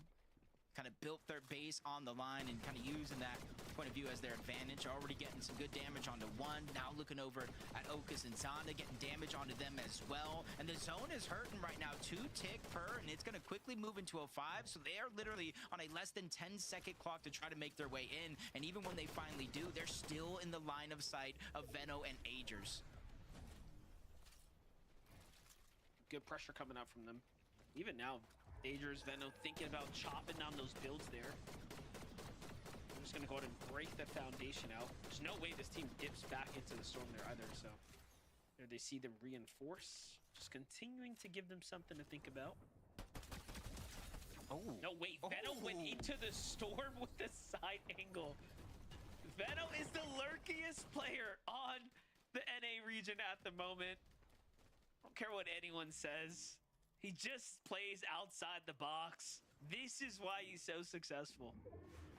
This is why he's contending right now. He's a Major 1 champion, coming back from a 100-point deficit. Bolts does go down, though. And you can see throughout the course of these last couple of zones, it's been Storm Surge that's been ailing Peterbot and Poyo again, eventually leading to Poyo's downfall. Even though they're above the damage threshold, you can see that the position that it put them in. Multiple teams from the backside of zone were shooting at to Poyo. Now they're putting their focus onto Peterbot, just trying not to let ease up on any of this pressure. And if you look at the loadout, 1 shockwave, 1 smoke, Mini's left in the tank, so he's really down to almost nothing. I was just saying, how ironic that Poyo just gives Bolts a bit of his own medicine. The man who normally destroys players as he likes to fly by gets taken out, but in the end, Poyo doesn't get to celebrate in the victory. Peterbot by himself. You've already saw the stats time and time again, showcasing how Pollo has been the one leading with solo clutch points, but Peterbot has now had his second opportunity here to show us that he can do it as well. First, though, has to kind of handle the fight here. Takes down Encrypted. It's going to be a very welcomed Siphon. There goes the first. Can he get the second? It's Acorn in the storm here. Acorn was able to get one of them as well. Siphon finally turning off, but keeping him relatively healthy. Peterbot's gonna go down. The Mythic Warforged again from Acorn. They made an effort. They took down Muzz and Rise, but eventually they fall, so all they did was open up the door for everybody else. Bugha, Active Surge, Braid's already down 148 below the damage threshold, and by the time he's done healing here, he'll have no extra shields or HP to regain. Well, if you're Muzz and you're Rise, you're thinking with Acorn and Bolts, or really just Acorn standing right now, if they fall early, this is perfect. That means the lead remains pretty heavily. It's not what we thought we were going to see, but it's what seems to be unfolding now. Bugha trying to fight Victor V and Queasy there on the rotate. That's going to be a tough fight. 22 below, though. Great tags there to keep him alive, but no, the update comes through. He still has more to worry about, and he's already out of heals. Yeah, just when it looked like he was going to get above that damage threshold, we move from the 6th to the 7th zone. He falls back down below. He is still landing shot after shot, and the blessing is it's not Active Surge just yet. One tick will take him down. He's only 36 below, but again, the active lobby is tossing, turning that threshold all around. This is his last moment right here. 44 above. He sees Queasy in his line of sights, and even he's running out of builds. He thought about it. He almost caught Queasy there with the lurk play, and he's 44 above somehow, but no, he gets spotted out. It's by visuals there in the distance, and finally we see Queasy and Victor V make an end game healthily, and just like that, they're the ones on top, so look out for that from them. Meanwhile, Curve and Batman Bugha trying to make the comeback now from the low ground. They've had some difficult kind of stoppages happen, making it far into the games, but this seems to be the best we've seen them shaped up. Although, Batman Bugha, actually, now that I look at it, he's only down to 4 builds, so, Jacob, they're going to be crashing in soon. Yeah, they're going to need an elimination. No matter how they find it, they just know they need it. It's Cold and Ritual. They find at least one. A whole nother team, multiple teams, just trying to go ahead and burn through those materials, get inside of the box. Victor V Queasy again on that high ground. Going into this game, Monster, 245 points for Victor V and Queasy. They need 100 points, a gap to close throughout these next 2 games. And being on high ground, this could be the position to do it in. It's kind of crazy, though. Cole just fell when they had the chance to actually overtake first place in this game. Now they have to clutch up. You see Acorn earning points, by the way, still making the most of the opportunity he's been gifted. And then you have the Yamzo, Josh, slowly, surely earning Elim after Elim. They're now at 4 in a top 19 and counting.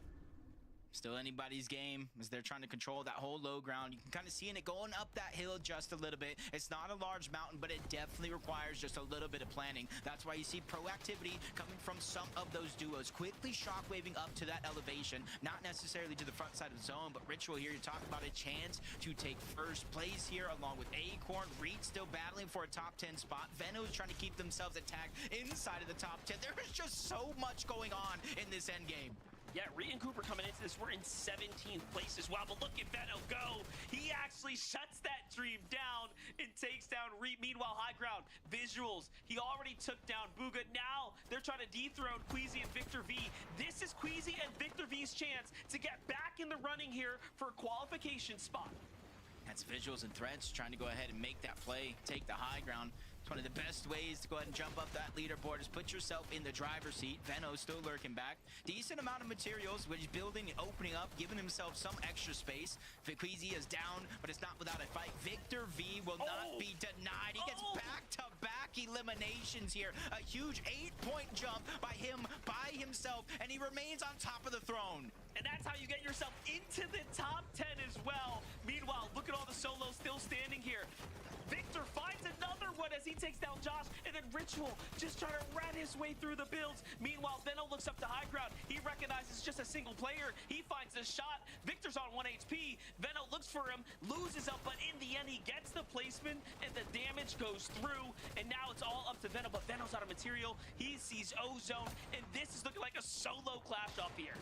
Yeah, big chunk of fall damage, but sometimes there's no other option. Down below, Sharkman and Yuz out of nowhere, getting that knock onto Fanayan. Revenge for earlier on in the tournament, but Moneymaker left by himself. Shockwaving up. This is all solos left alive. Mic on. Situation. Damn. Moneymaker goes up and over that one into the house to try to buy himself time to get these heals off. Our final four, and Sharkman is one of them.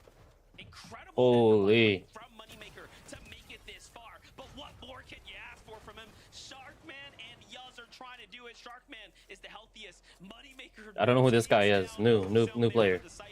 Gives him a little bit of builds to work with. He's got a Moneymaker's got this. This can still go either way. Ooh, okay, Moneymaker. Stay in contention. It's a huge pick-me-up game, but Sharkman with a little bit of Oh. advantage. 150 on the chunk. Moneymaker coming back. Mic off. Moneymaker and Mic on. Oh, my bad. They invest EU. everything for one of those global championship spots, and with a win monster, they are getting closer and closer. And they did that off the. All right, chat. That was a good match. I watched some of it. I was making my food. Getting my food prep. I ordered food. Moneymaker. Let's go. I'm telling you, EU. Don't sleep on them.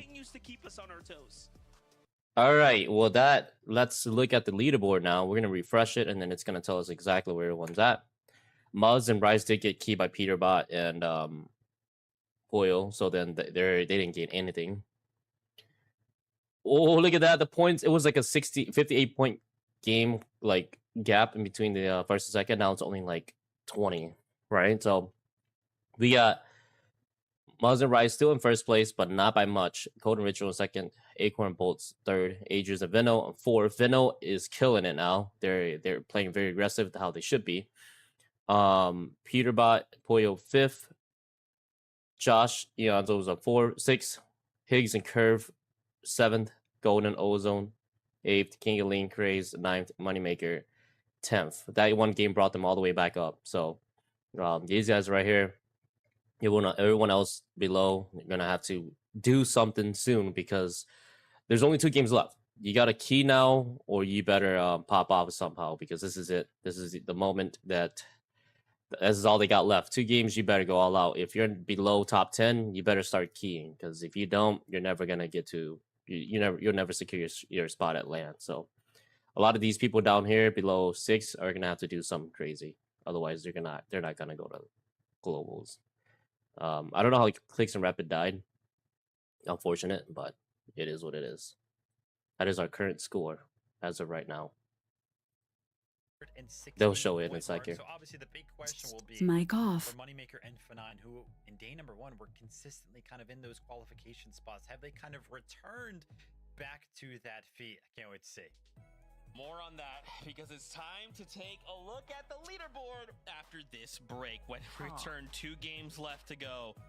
Get ready for that, fam. Get ready.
Wait, if you're mid, wait.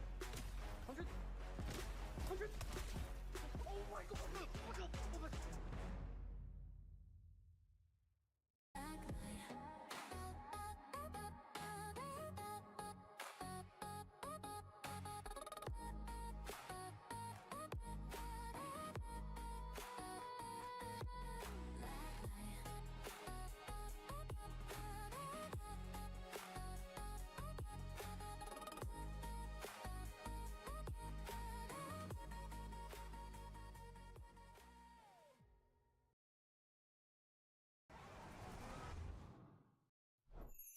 Milk can help you grow.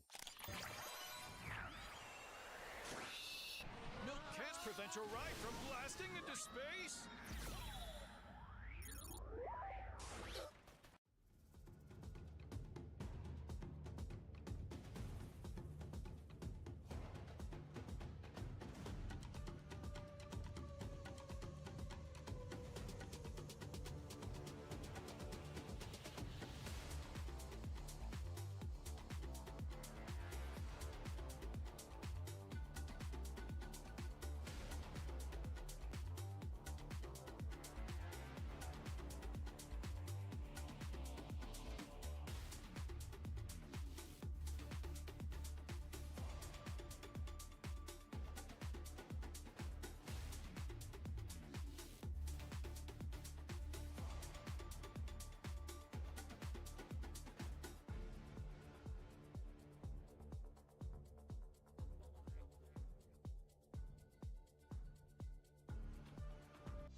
I just got off the phone with Levin2K.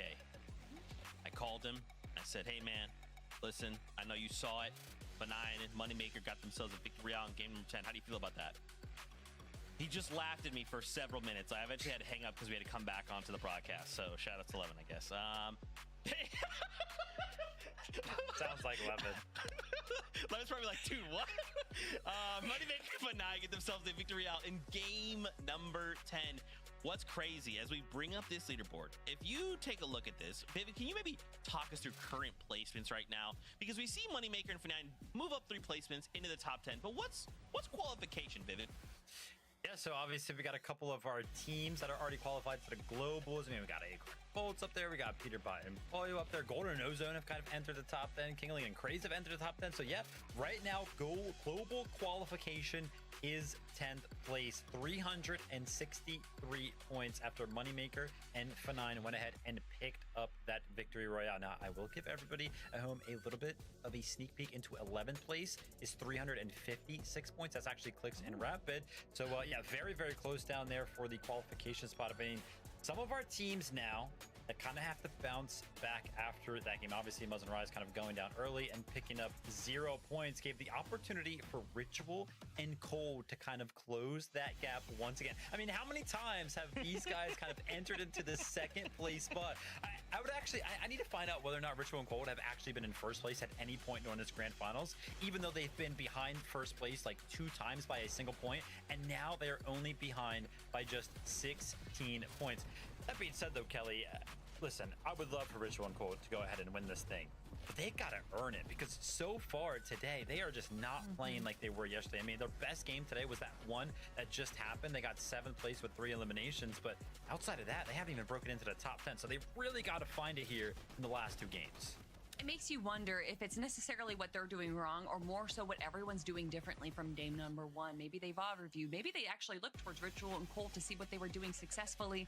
And we saw in that game, I believe it was actually Ritual that came down to a solo around zone 9. Unfortunately, he had no heals, so inevitably he was going to go down. But for the fact that they were able to solidify themselves in day number 1 so confidently is part of the reason why they are still in second place. I mean, heck, they didn't do that well in that game, and they went up a placement spot, and that just goes to show how volatile our top leaderboard is. I mean, Peterbot and Pollo literally landed on Muzz and Rise and even got the eliminations down, I believe, onto Muzz there, and even they themselves went down on our leaderboard. So even with these plays, these minds going into these games, kind of trying to change things just a little bit, if you don't make the right play, everything is just going to go fall to shambles right now. We can just see how much our leaderboard is changing, Zeke. Anything can happen. Just look at the left side of your screen, right? Look at the ones going up, down. We've got a couple 2s moving up, 3s moving up, right? Like Kelly pointed out, we're now kind of like splitting hairs, right? Like a single decision could make or break a duo. We are 2 games left to go. And just think about the performances we saw out of just that last game. I'm thinking about like Venno, the solo clutch. He is moving on another level. Remember, he already won. He is your technical reigning champion from last major. And he comes in and he's pulling off stuff like solo clutches in the 11th hour of the tournament, fighting for these spots. I mean, Vivid, this is some prime Fortnite. My gosh, you say how Aegis went down so fast right there? That was like blinking, you might have missed it. But yeah, Venno still kind of made this happen. But take a look at where he currently is on these highlights. I mean, he's like top 20 and he's forced to go ahead and break it down as a solo. His final placement in this game, he was able to pick up 5th place and 7 eliminations. So this was a big swing for them. And I gotta mention it, Kelly, because obviously Aegis and Venno have come into this weekend very, very well prepared, kind of adapting to their situation that's happening all spawn. But even in game number 10 here, they are still finding ways to adapt and play it just a little bit better. Because we saw in the early game, they actually left Latte pretty early on. They didn't actually take that fight at the POI itself, but instead kind of rotated out and picked off one of the teams that's kind of looting in the surrounding area. So they're still making plays happen that are different time and time again. And for Venno to kind of identify that Victor B was a little weak there, being able to kind of go on the low ground, but also identify the high ground is weak and then steal it for himself when it kind of came down to just all solos in that moment. A very smart play for him, and that's part of the reason why he was able to get so many placement points on that. But of course, we got to talk about them. I mean, Iamzo and Josh right now, and I really do need to speak on Josh because this kid is just playing out of his mind right now. And Iamzo, you got to feel like on his side of just playing commanding, making sure the IGL in these mid and late games is working so well for them. But when it comes to the eliminations, Josh is the one that's just leading the pack right now. Yeah, I mean, playing so well are these guys. Again, kind of the biggest talking point for them was given the opportunity to be uncontested this weekend after, I think they were contested for the first 2 games of the tournament, but after which they have been uncontested. So 8 games to kind of work with in terms of being uncontested. It's netting them this 6th place. You know, game number 10, they kind of bounced back after games 8 and 9 weren't so good. On the 9th place and 8 eliminations, they were able to go ahead and pick up here. But yeah, Josh Iamzo currently sitting in 6th place, and we've already mentioned it, Zeke, right? Top 10 as it currently stands is that global championship qualification spot. So sitting in 6th place with about a 60-point lead over 10th place.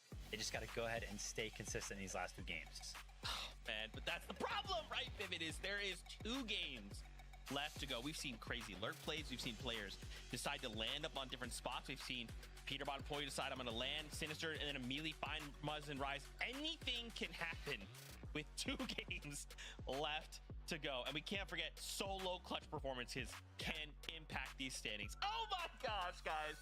What I am, I'm getting word. I want to keep talking, but there is still so much more fun to see with 2 games left to go. Let's start preparing ourselves for this competition. Casters, over to you. Thank you, Zeke. Yeah, this is one of the most unpredictable NA championship runs we have ever seen here, Jacob.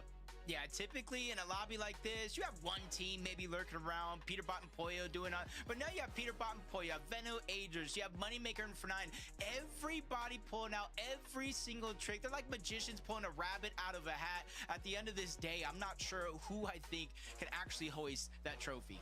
Yeah, and even with Muzz and Rise falling there, they maintain their lead. But more importantly, you have a lot of teams in the running now. So let's see how it plays out here for game number 11.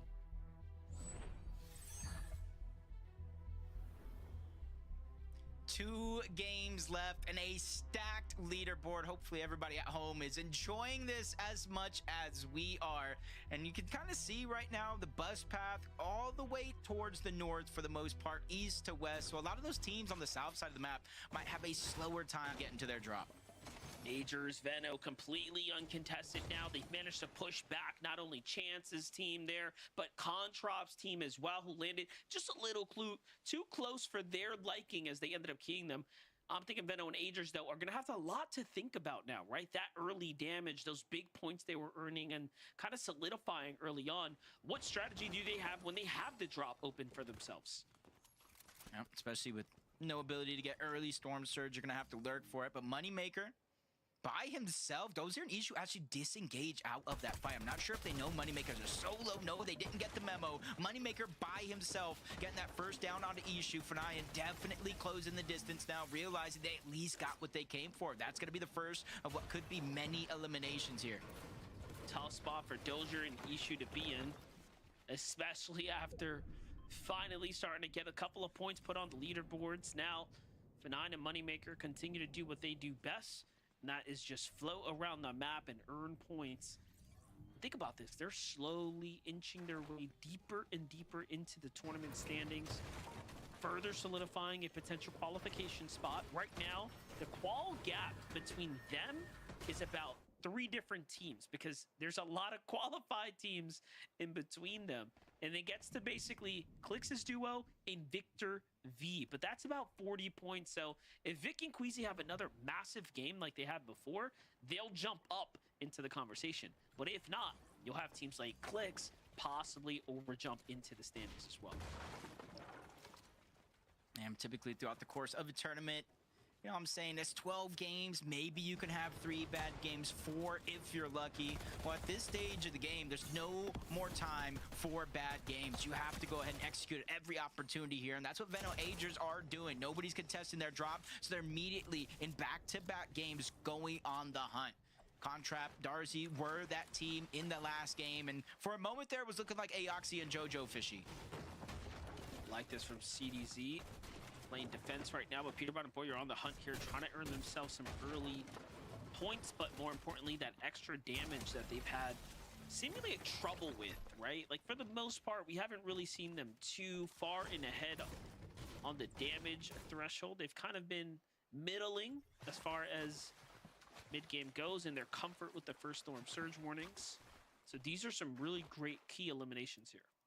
Yeah, especially for them to close the gap, and it's quite a gap for them to close. If they want first place, that is around 73 points for them to overcome. With that elimination, it is definitely going to be under 70, but still a long journey for them with 2 games left to do it. And it does look like now that they already got those eliminations on Dozier and Ishu, you already know Kyan and his duo just kind of lurking around up above. They may not know exactly where they're positioned, which exact box, which side of it, but they know they are around, and they don't want to let that opportunity because they have a looting advantage over Moneymaker and Fnayan. It's funny how they just feel very comfortable and content with waiting things out regardless of the situation. Probably one of the more patient duos we've seen this weekend. Clix and Rapid sticking to the true and trusty strategy. But we saw them get those diminishing returns before, right? Trying to do those fast rotates to fight the teams nearby, and since then, they haven't really tried to flex that strategy again. Curious how this one's going to play out, because they will need to try to maintain that consistency, that pacing that they have set for themselves here today as they kind of fought their way back into the race. Meanwhile, Muzz and Rise probably on much more high alert here, right, Jacob? Mic on. Yeah, they All right, my definitely bad, have y'all. to be. I was They're eating, still so the it team took a to little bit be longer. in first place just because the gap closed. What's up, doesn't Christian? mean, you know, anybody else is going to try to make a run for it. You know, Josh, One more game and Gonzo, this is Higgs, and done, Kerr this are a little tournament. bit further down that leaderboard and need them to have a relatively close to 0-point game if they want to take that first place spot. But we know just the implications, and when a leaderboard that is actually this stacked, sometimes you don't want to take the risk because you want to go ahead and qualify to globals.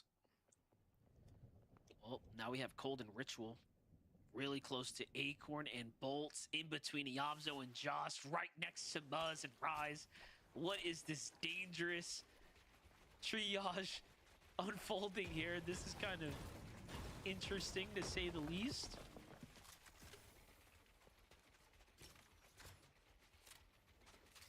Still relatively early, so you know a lot know. of these teams will continue to rotate throughout the course of the game. But now that they're positioned here, How you rotating doing? out, well, won't come without its own risk, whether you're shockwaving from distance or just trying to get the effect and run out. Acorn Bolts are there, but Muzz and Rise will definitely have that bird's eye view to see everything. Is Batman, Booga, and Higgs, aka, I should say, Higgs and Curve, coming off early from Lifty. Most of the games that we've seen throughout the weekend, they've stayed up there at Lifty Lodge. They have the extra med kits, they have the gold, they have the mending machine, but this is one of the first games that we've actually at least seen on stream that they are rotating early outside of where they normally do. Yeah, I was looking at their positioning here, and I was thinking the same thing to myself, like, wait, this looks a lot different than any other positioning we've seen from them this early. So who we into betting the on? game.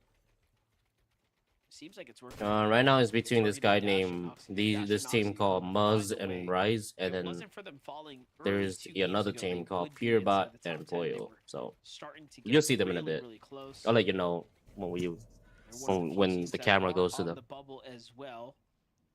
Can't count out anyone. It's for one good So game this guy away over from here, way on the top propelling left, teams into that's the the guy race that once again. will probably take first if he doesn't get shut down Josh quick. Young's on the other side though. just north of Sinister Strip. You know, even though they're actually playing pretty good, decently consistent. Yeah, you know, they're they up did have here. a victory royale This with team up here, 11 right here. eliminations. But outside of that, they haven't really had any phenomenal pop-off performances. Something, you know, you could tell your parents about after a good day. You know, 9th place, 14th, 28th, 15th, and then obviously that first place. I think the thing that's kind of keeping them in contention is their ability There's that to team, get and then eliminations. And there's this some team of right these here. teams are, you know, Up gonna here. rely on The ones with consistent the big placements, tower, picking pretty up much. eliminations as they naturally come throughout the course of the game, and others, especially with the leaderboard this close, are going to make some attempts here to try to get 1 elimination here, 2 eliminations there, and try This to team add right here those is points good over time. too, but That's right. the teams that I just talked about are like top 3 or top all 5 the right now. placing points far and few between.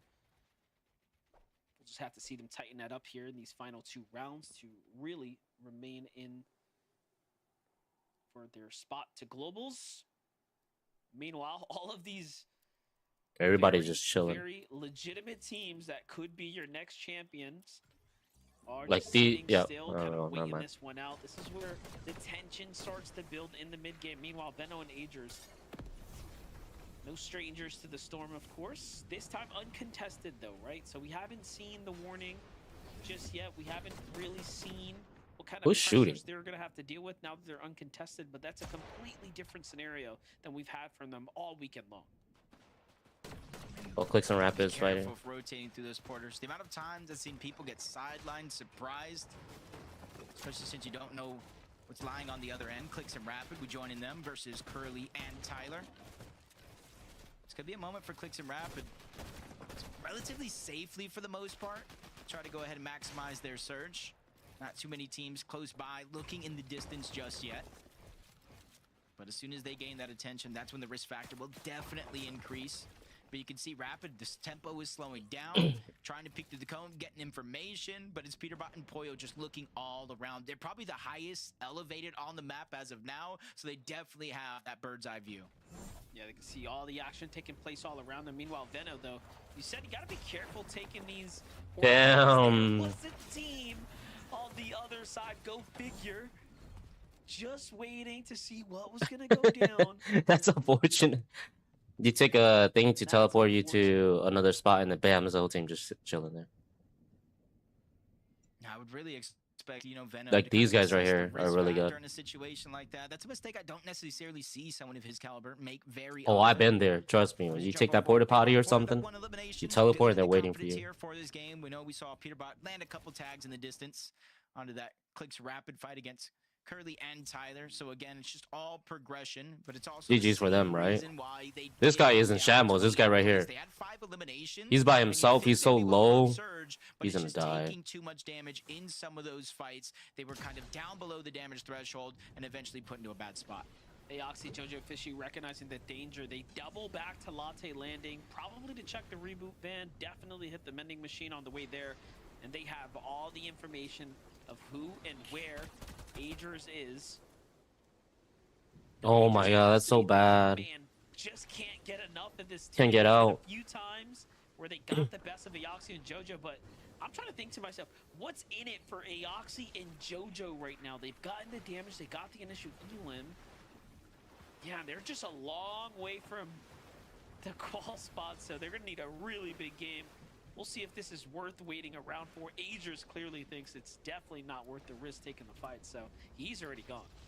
Yeah, especially since kind of the unpredictable factor of a team like Aoxy and Jojo Fish, you can't expect them to rotate on out because you don't expect them to be there in the first place. My biggest hint was maybe they saw Venno go down the feed, knowing that they're uncontested. It's the safest place for them to venture back to. Either way, Moneymaker and Fernine, 2 eliminations off that off spawn. You can see they're trying to qualify for their first land since the 2023 Global Championship, another duo competition. So we're always talking about like longevity between a lot of teams and whether it's trios or duos. I almost got to imagine this has to be one of the longer standing duos that we do have in Fortnite. Yeah, most definitely. And you got to respect the team. Also, that they are even if they are have a both from rough EU. year, they thug it out. They, you know what I'm saying? Get back to the grind and make drastic moves like moving to NA to take a qual spot away. And they're so close right now. So definitely commendable, respectable, and they're putting up the numbers. They've never looked better.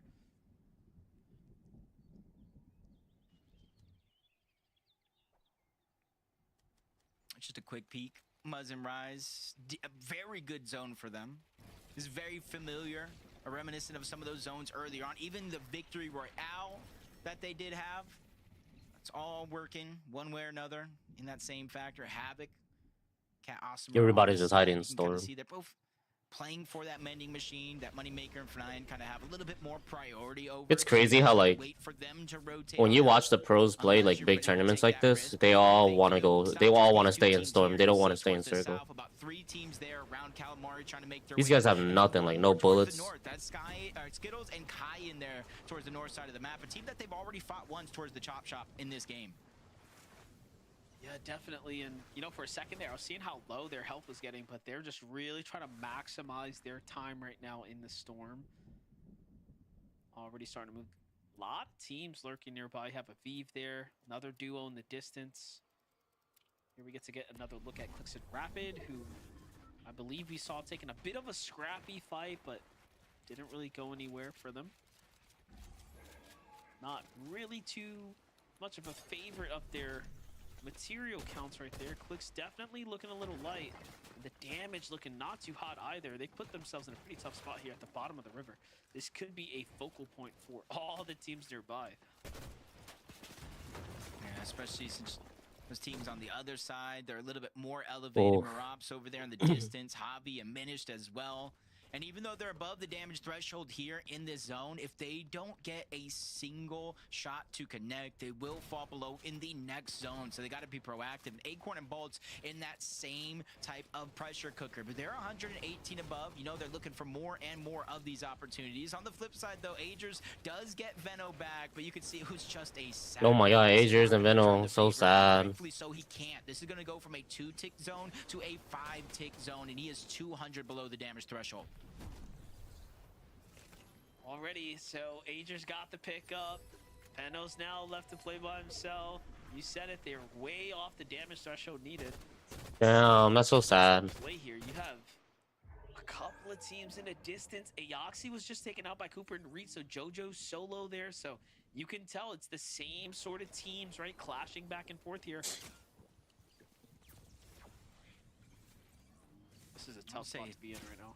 Yeah, Damn, this is so it's sad. Necessarily that there's not too many targets because you see them right in front. It's the shockwave, the lack of it that I'm really worried about. He's trying to make it last. Damn. Get it, like you're saying. The That's storm, sad. Storm surge, all of it working against Venno and Agers in this game. That 5-tick came through, the damage started flying down. Such a rough spot to be in. Rapid though, find Tyler Ooh. there with a massive elimination. Think about that. They were 80 damage above in position in one of the worst spots you could be in on that beach. Most of them were Moved struggling. quickly and find themselves now very much in the race here. Venno and Agers is down and out though. That's gonna put them in just a small, These dudes are gonna struggle. maybe potentially questionable situation for the consistency qual spot. They do have quite the lead though, right? Like as far as where they're at right now, 465 is a good spot to be in, but we have seen stranger things happen. Yeah, roughly at the beginning edge, around a 12 placement lead. Obviously 4 eliminations, so definitely could go out the window at a moment's notice, especially the way these games have been going. Ritual and Cold, 300 plus damage above the threshold. Again, another one of these teams, they position themselves on the edge. We've seen this do this already today so far, and they just look back and they just try to put shots on all these teams that are just in shambles, just trying to make their way in. There goes another elimination. And you said this yourself. That's the thing that makes this team Would be cool if they all decide to go for the kill all at the same time and it was one giant battle royale. Yeah, that would be cool. That'd be Now, crazy. Updates with the likes of Peterbot and Boyo. How are they looking for this end game? Things are starting to line up for them, but they're only 70 above. They gotta get This is more a big hits. problem, and they know it too. Remember, things turn off around the 40-player mark, so several teams have to fall from here till then. Victor V and Queasy, we've kind of forgotten about them as things sort of got quiet. We started putting our focus in other places, right? The teams that are in for the win, and then you have them slowly inching their way up. Muzz and Rise are alive and kicking right now. No points earned though, Jacob, so they haven't quite started to take off just yet, but we know it's the end game where they strike best. Especially since they're free and clear. They got their early game plan down packed. They got themselves a cushion for Surge. 12 players need to go down. Oh my god. Side of the zone, just landing a massive amount of damage and eventually getting the knock onto Curve. He does land on the other side, so Higgs does have one opportunity to try and get that revive. They're over 500 damage above the threshold. You can see they have more than enough heals to get Curve up to tip-top shape, so they have definitely... Oh my god, like, see how stacked that is? That looks stressful. By the way, because they're only in 7th place. Remember, the qual is 8 and below. Such a close spot to be in, but the pickup is good, so we can't come out just yet. Meanwhile, Muzz gets the worst type of lobby focus. Oh, Muzz is dead. No, I had them rooting for first place. Looks like they're not gonna get first place. I'm not sure elevating's gonna work here, but it does at the end. He makes the right decision. Oh my god, they're dead. Surge is active, and he's actually below. This is so rough. They're still looking off in their direction, probably seeing him peak, make a... These guys are choking now. They were first place and they just got shit on for like 2 games straight. Seems like he's admitting defeat, almost trying to not give up any of those points, and they actually go on over to Booga and Braids that get the last shot, leading to that elimination. Javi and a Minish. We saw it was Victor V and Queasy at one point. They're all the way on the low ground towards the other side of the zone. So as it now, it's Javi and a Minish that are looking to take the high ground. Batman Booga, Curve still alive, Peterbot, Boyo still standing, Cold and Ritual still in this game as well. And the problem is now that Muzz and Rise's lead will surely change hands here. Taking a look at Peterbot and Boyo's situation, taking a look at Ritual's situation. They're about to shockwave their way into the new zone. They're already making rotates. Oh my god, the amount of people are just there. You saw, as people were looking up, it wasn't looking too good, but as we jump around, Cole actually falls to the hands of HQ. Yeah, with first place down, second place down to a solo. That's where the point gap starts to open up. From second to third place, it's 20 points, and it continues to kind of spread even more down below that on the leaderboard for Javi and a Minish. It's not necessarily global, it's bragging rights, it's money, it's a chance to make a comeback of the ages, just like Ritual here. 16 points down to start this game, and now he's feeling the pressure all around the lobby. Gets stuck in the tree for a short second. He's risking too much exposure there, trying to use that shockwave to fly over instead of through. Yeah, I definitely like this right here, but they have to change layers. They have to play for a refresh. This is why they're forcing their way in. Boyo finds one, someone's on his heels. It's actually Virgo, but he eases up the pressure, and Boyo gets away with being able to stay alive for a second there. And talk about teams that need to change layers. Ritual jumps down as well. You can see him just scrambling here as he's got no mats. He's just like running around. He's barely any mats. Barely any mats here. Just a couple heals. He's gonna have to go. He's running around like cockroaches. But so many different teams in this end game here. This is gonna start to condense the points up at the top. Yeah, with this being the last 2 games, all these little moments matter. Every point really does make the difference, especially for Acorn and Bolt. Third place going into this game. They have a shot at first, just like any other. Peterbot and Poyo are trying to play for the high ground. They get overthrown once, but they replay it, return back up. Javi and a Minish are now on the back foot. Poyo is just running wild, but the spray is coming in from all directions. Finally, Peterbot shows up, alleviates that pressure, leads to the downfall of a Minish, but Poyo's also on the low ground as well. He didn't see Javi. Javi was actually lurking in the storm there, but he misses the important shot, and he delivers the loot for Peterbot and Boyo. But now the low ground team start to take focus to them. Acorn, Bolt, see what's going on here. Ozone and Gold. Wow, that's crazy. There's a lot of teams here looking to set themselves up for a new high ground take. Bolt, Acorn trying to get their feet back into race here. They're at 4 eliminations, and still, look at them peeking for high ground. He even got... Flix is going off this tournament, man. He is popping off. Spots, top 5. There's so much up for grabs here in this game alone, as now Acorn and Bolts have the high ground. Peterbot all by himself, still trying to find this elimination. He needs it on the craze to stay alive. Here for a moment. We're watching this game, and we're all just like, this feels like the first time out of these guys. We watched all day yesterday and then pretty much all day today, where we would see Acorn and Bolts make it to the end game time and time again. But once we got down to the final 5 or 6 teams, they were usually a solo, and then eventually they would go down. But this was the game. All right, we're back. We're back. Duos alive in the final. All right, so I don't know what the hell happened there. The game was just being weird. Well, my PC is being weird. I guess I was wrong. I said I said these guys were gonna win, but these guys are definitely not gonna win anymore. Now it's these guys. These are way up high. Like, there's really no way they're gonna lose this last game. There's one more game left. There's no way these guys are gonna lose unless they get dropped on, someone land on them and wipe them off. Then there's no way they're gonna lose first place. But as of right now, it looks pretty crazy that yeah.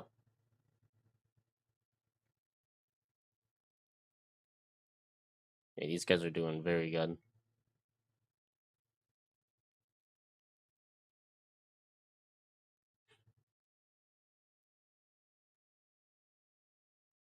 There needs to be a pop off, or someone's to one of them's gonna have to start.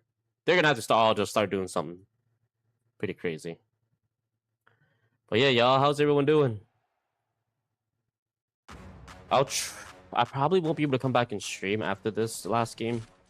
I gotta do a lot of stuff on Sundays. Sundays are I'm streaming this right now, but other than that, I wanted to watch this too. Dill Pickle Gamer, really?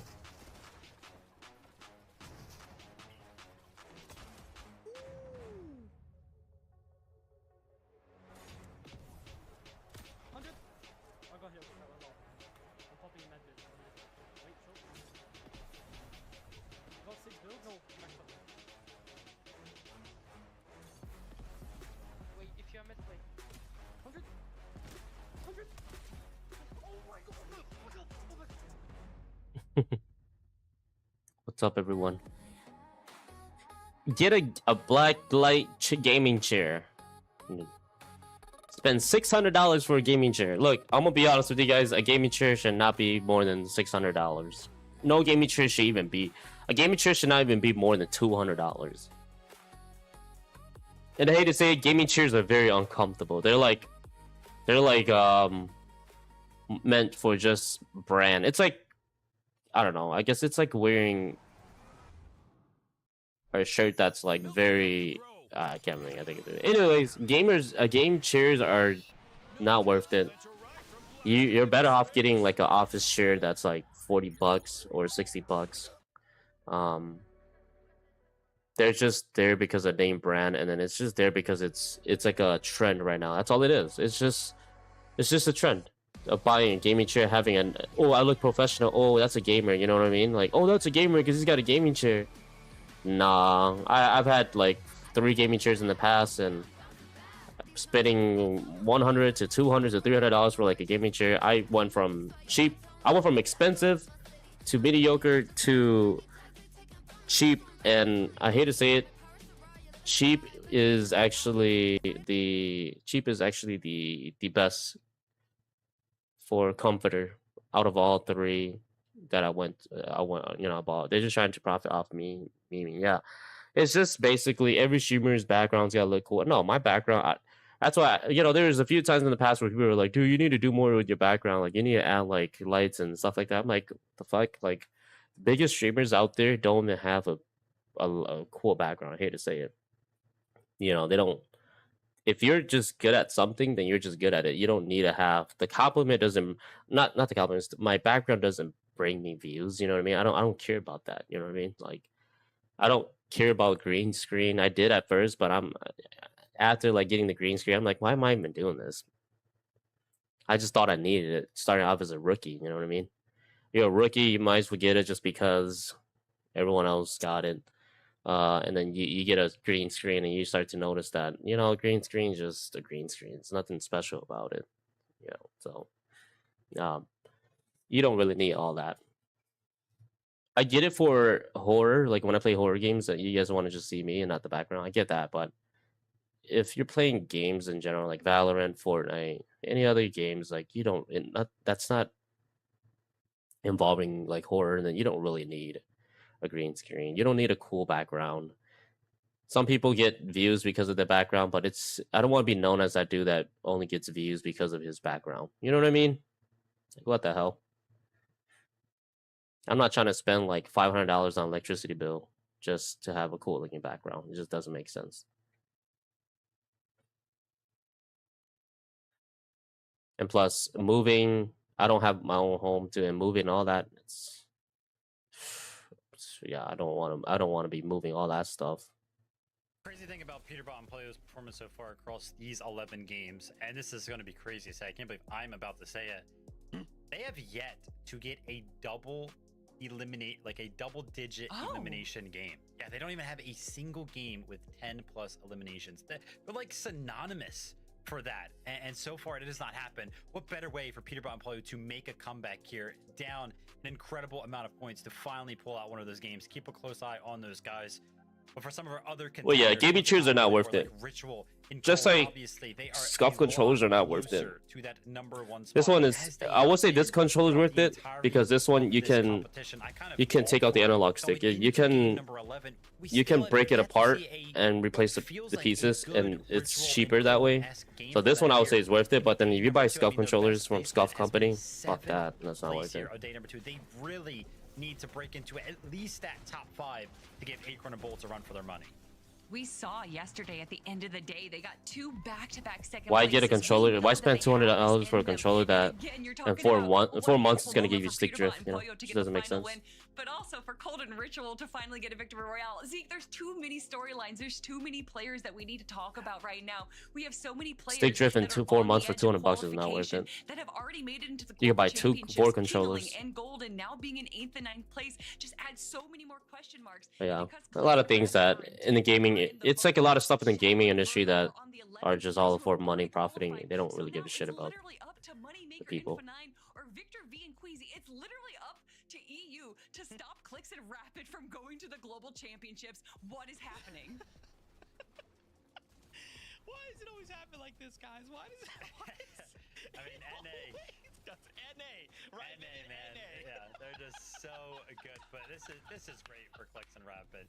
I mean, we kind of came into these grand finals. We kept talking about how Clicks is feeling confident. And listen, day number 1, without a doubt, was rough for these guys. But they have figured something out here. Let's actually look at their #2. I want gaming chair, how much they charge. Remember this number, 440 points. I mean, listen, Clicks and Rapid, right now as it currently stands, they are in that global qualification range. But take a look at these standings, because if you look up just a couple of placements on the leaderboard, like let's go ahead and shoot for 5th here, right? Higgs and Curve. Like this, look at this. 7 points. Actually separate. I just look at they're sponsoring this, right? And I'm just looking at it. What's up, Billy? I'm just looking at it because they were sponsoring it. Or they being sponsored by them. $500 for this chair after tax. That Kelly was kind of talking about, so that way we can kind of get a visual on this, because $500 for this, that is a ripoff, big time ripoff. Kelly mentioned it. Shadow and Burger already qualified. $500 for these? No. Knock anybody out. But Moneymaker and F9 looking for UW. What is that? Looking for that spot. $500 for these chairs? No chair should be No chair should be $500. Yeah, that's nah. This is so dumb. It's not worth $500. I'm telling y'all, it is not. It does not. A gaming chair does not make you go pro. Yeah, this right here, you could get this off of Amazon for like $100. They're charging you $509 is insane. The original price was $650. Oh my god. Original price was $650. And I bet you the person that they paid to make this, or it was probably made from China for like $30. Material was probably $30. Labor was probably $30, and they bring it over here. Your back always hurt. Yeah, but that's because I do construction though. That's a little different. But I bought the expensive chairs before, so that's why I'm like, it's not worth it. I have 3 chairs that I've used in my past, and so far a regular ass chair. Dude, I have a folding chair. I'm using a folding chair, and this is the best it's been since. a Target $20 folding chair, and I've not been happier since. No, I had a high quality chair. Like 350. I think that's what it was. That's pretty good quality. But no, I don't think these chairs are worth it. No, not at all. We should look up the Herman Military. No, these are like just scamming big time. Like Like this is scam. This is just a scam. I hate to say it. There's no need for this. There's no need for any of this. It doesn't even tell you the price because they don't want the price is gonna be so scary. They're gonna be like, oh shit. They gotta tell you eventually, right? Let's look at the where's the here. Let me just do this. It's a little bit easier. It looks like it's 1,916.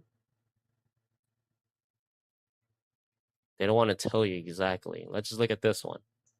2,200. Yeah, this is not worth it, dude. This is not worth it. This is so dumb. This is like the biggest scam of all time. This is, you know, if you're gonna buy this, why don't you just buy a massaging chair? A massaging chair that I bought for $2,000. I could have put that in my freaking room, play a game off of it, and it'll massage me at the same time while playing. And it's cheaper than this. What chair is gonna massage your back and let you play Bluetooth? And then, you know, like, I don't know, rubs your feet and all that versus this? No, you'd rather just get a massaging chair. This is just dumb. And I feel bad for the 1,850 people that bought this. Like, this is just yikes. That's dumb. That's really dumb. This chair better like let me shit on it and it will be able to flush or something. You could get a flushing chair with a bathroom in it. You could shit on it. You could hook up your own piping system to go to like a underground sewage that's cheaper than this. So you can shit on your chair and still don't miss out any action. No, there's no chairs worth that much. No chair should be worth $200 for a gaming chair. At the end of the day, it's just leather material, you know, that they use, but it should not be worth that much. Eliminations with a victory. That's for Boogan Raids. crazy. It's definitely possible, but That's it's not just crazy. Moneymaker and F9 that they have to take down. It's Clicks and Rapid. If you're gonna buy a chair that's Josh expensive like that, Iamso buy a is those massaging players chair. above them inside of that bubble that also need a spot. He actually picks up another Massaging chair elimination is onto Alongo. is actually Brace not bad. goes down, so they're actually going to go for a double res on either side. But again, they're just keeping the train rolling. They're giving themselves a chance. It might be a Everybody's hard fighting one, right now. but they are up for the fight. I'd rather spend money on a chair instead of RAM. No, you need a RAM. Depends on what you do, because RAM determines if you will be able to play other stuff in the future. Because a chair, you won't be able to do anything with a chair. That chair, you could buy a PC with that chair. Oh my god! Why would you buy a chair over a PC? And of course, the extra damage as well. The new team's pushing in. It's actually Curly's duo. But I don't know. People that could buy that chair, they already got enough money to buy whatever they want. So it's like, what am I supposed to know, huh? A lot of their materials. They expected to jump on one team, but I'm not sure how crowded they expected this to actually be, because there's another player up towards the north that's staring down, maybe even trying to get damage. Curly directly knocking on the wall. Encrypted is there as well. That's Webster's duo still up in this game for the two initially fighting it out. Damn, everybody's fighting. Just a little bit, but it's not slowing him down because he's landing an immense amount of damage onto Pete. Yeah, Peterbot recognizing this is a Okay, really can tough you fight to go? take. Well. He's probably second guessing what duo this is as well. Don't forget, you obviously have the likes of Acorn and Cold and everyone else that lands not too far off. They tend to kind of get Everybody's fighting. This is the last game, so everything's gonna go crazy. but no information downloaded just That was the yet. best to This watch. is Is the just, last game. Again, a battle. Hey, I'm going in the chair comfortably. What? Damn! 4 GB RAM and 2,000. No. It's not just encrypted, Material it's stuff playing should for never be Webster. It's expensive, not man. easy on the top side of that mountain. That's Probably just wants to be waiting insane. for one of these guys to fall. For a chair, Gets nah. another elimination onto Quick as well, keeping it going on the Golden Grove I get side why of the map. people buy You know, expensive PC. any I get open that. space, the shots from Tyler But, Curly like, are connecting, but there goes a big shot. chair? Kind of I don't know. that Curly has been on so far in Like, this if you fight, play but competitive, like no all these guys that we're watching right now, has just gone down. Game 12. The pressure is on Poyo yet again. Shockwaving to try to Damn. create distance, but that one's not going to Hold on, work. hold on, And hold in on. comes that Oh third my party. god. It is right. CDZ another to take down Poyo and Damn. eventually lead to them getting sent back to the lobby. That's the first time we've seen Damn, the number one team in the world just got Final wiped game when they're on the by hunt for nobodies. first place run. And who My knows third party. how long, to be honest, or ever for that The number matter, one but team in the world just got way, wiped I like by what nobodies. was going on there. I like the idea they needed to close the gap with eliminations the same way you see other teams looking to push it right now. However, Tyler and Curly, where was this all tournament long? They have dug in deep, and they're in the trenches right now playing very well. And even now the third party is on the back foot. Nuts already down. CDZ just trying to survive. Watch about this stuff on YouTube. Hit me up later if you want to do something. No, I'm good. Tyler and Curly, All you, bro. It's a couple Sunday. I quick can't do anything. eliminations here to rise up that leaderboard. Just trying to get into the next money pocket threshold. Just trying to increase their earnings for this tournament. But again, the struggles. Not sure how Rapid went down, but Clicks is literally by himself, and he is that line. This is really bad. This is even Oh worse no. for Moneymaker and F9 because they were so close to Clicks and Rapid. Like, all they had to do is genuinely outperform. I think I'd rather and get a outplace gaming them couch. by a See, decent like margin. I said last night, Cashapp damn. and Darcy have actually singled out Clicks. They know he's here. Yeah, turn me Clicks into has to another play Johnny. very well. How Damn. badly does he want it? We know he's got a big gap between him and everyone else, but again, you don't want to give Victor V and Queasy the runway, because if you do, they might run away with it. Pressure's on Clicks. Queasy and Victor V are not even necessarily the target or anybody's radar. This is a huge moment here for Clicks, essentially playing for a global championship spot in this fight. In a 1v2, there is a whole nother team just to the right of them at a mending machine. Maybe Clicks is hoping somebody else hears that and looks to crash the party, but as of now, you can see he's burning through every single resource that he has. Material being dwindled down. He does have some extra bigs, but he hasn't taken too much damage to dig that deep into his resources. And it's Boji and Alongo, the ones on the other side. I was going to say, he also hasn't given damage either. So because you haven't given the damage, that team's not going to respect you enough to back off just yet. Instead, they're taking shots, trying to fish through the builds, weakening them so they can get visuals to look through. Clicks just has to kind of wait this one out. Darcy They have a lot of keeping their heals, HP though. up. The fact that they're using Chug Jugs is telling us that they're probably looking to stick around for quite a while. There goes. They're trying to burst into the box. 2v1. This is where they're trying to use their numbers, but it doesn't necessarily work for them. Big shot from Clicks, slowing them down. Now Alongo and Boji have heard enough noise. They're making their way on over, and this could be the miracle he's looking for. He's been using this Chug Jug the entire time to keep himself topped off, so one shot or a move like this doesn't take him down, and he is like water. See, Flix is the best fighter.